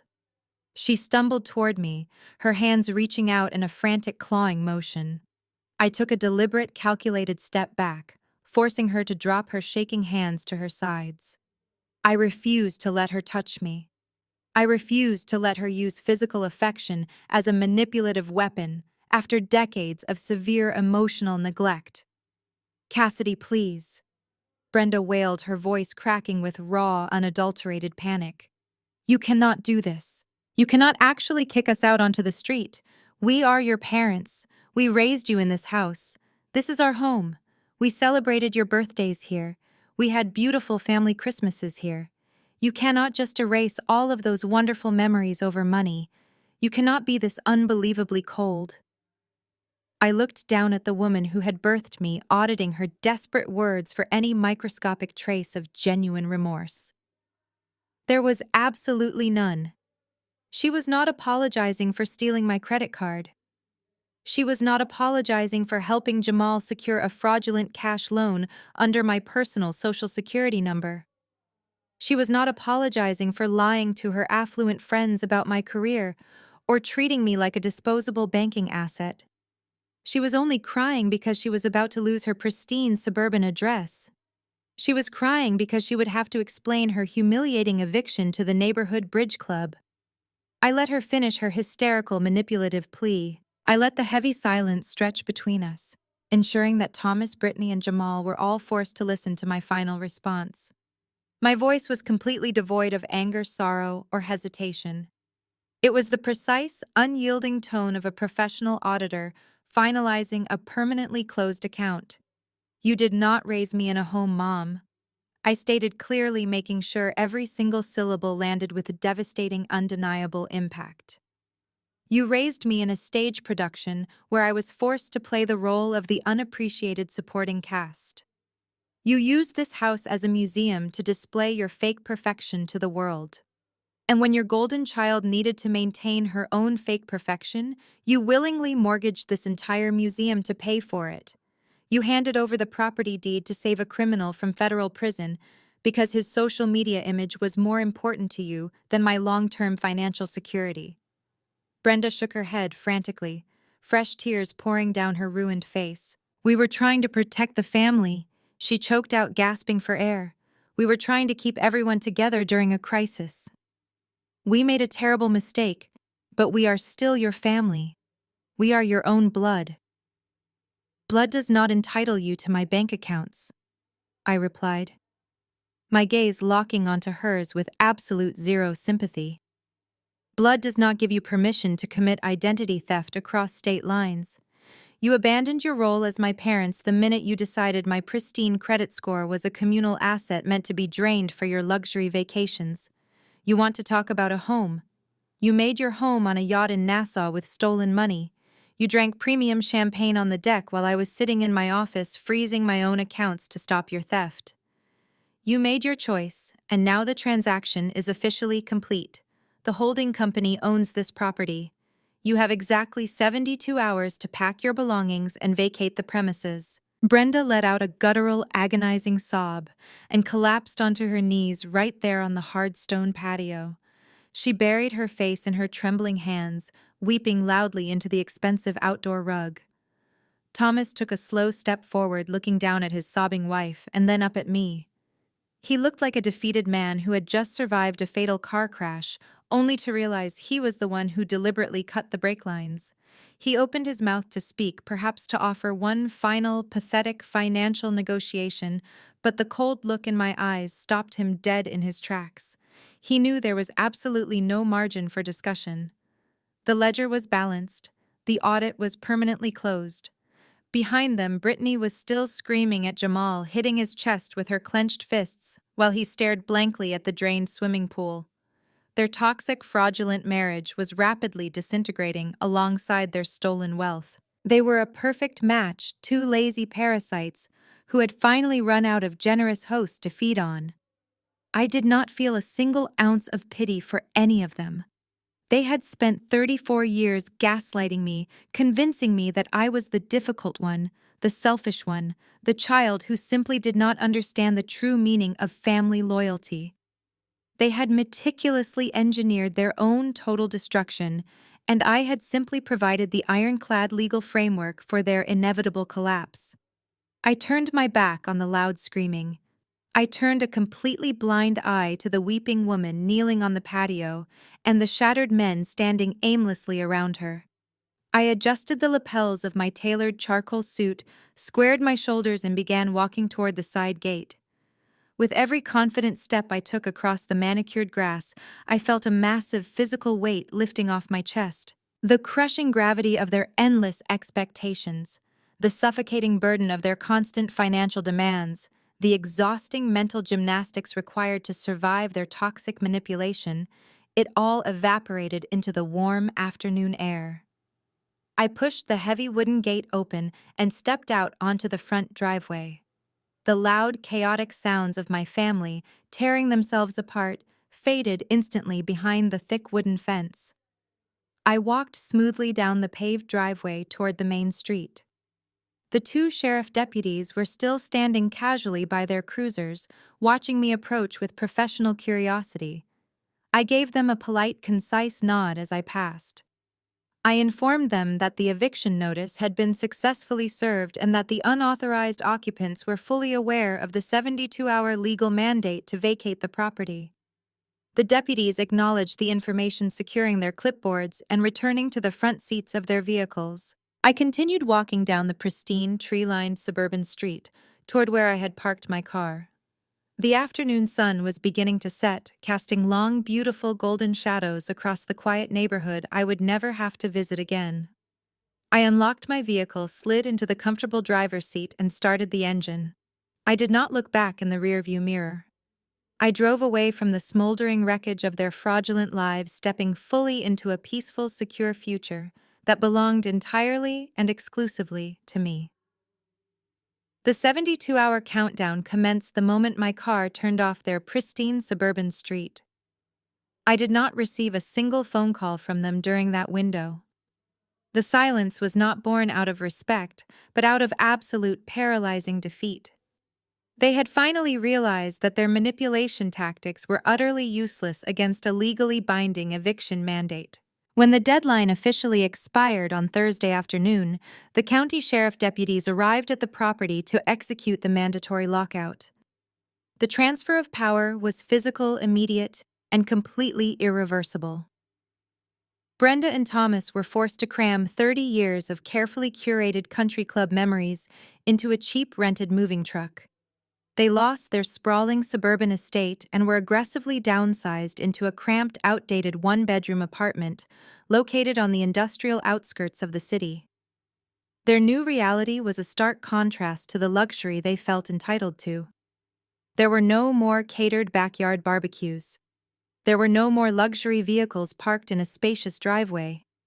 The country club immediately revoked their membership once the news of their financial collapse and the police presence at their home spread through the neighborhood gossip network. Their affluent friends stopped returning their calls, treating their sudden poverty like a highly contagious disease.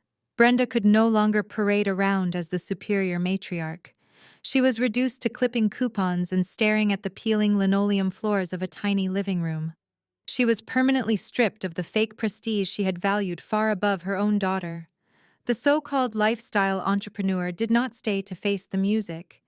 Jamal, terrified of the impending federal fraud investigation and the aggressive repossession agents hunting him down for his remaining unsecured debts, fled the state entirely. He abandoned his wife the very moment the stolen money ran out, proving exactly how hollow his loyalty truly was. He packed a single duffel bag and disappeared across state lines like a coward in the middle of the night.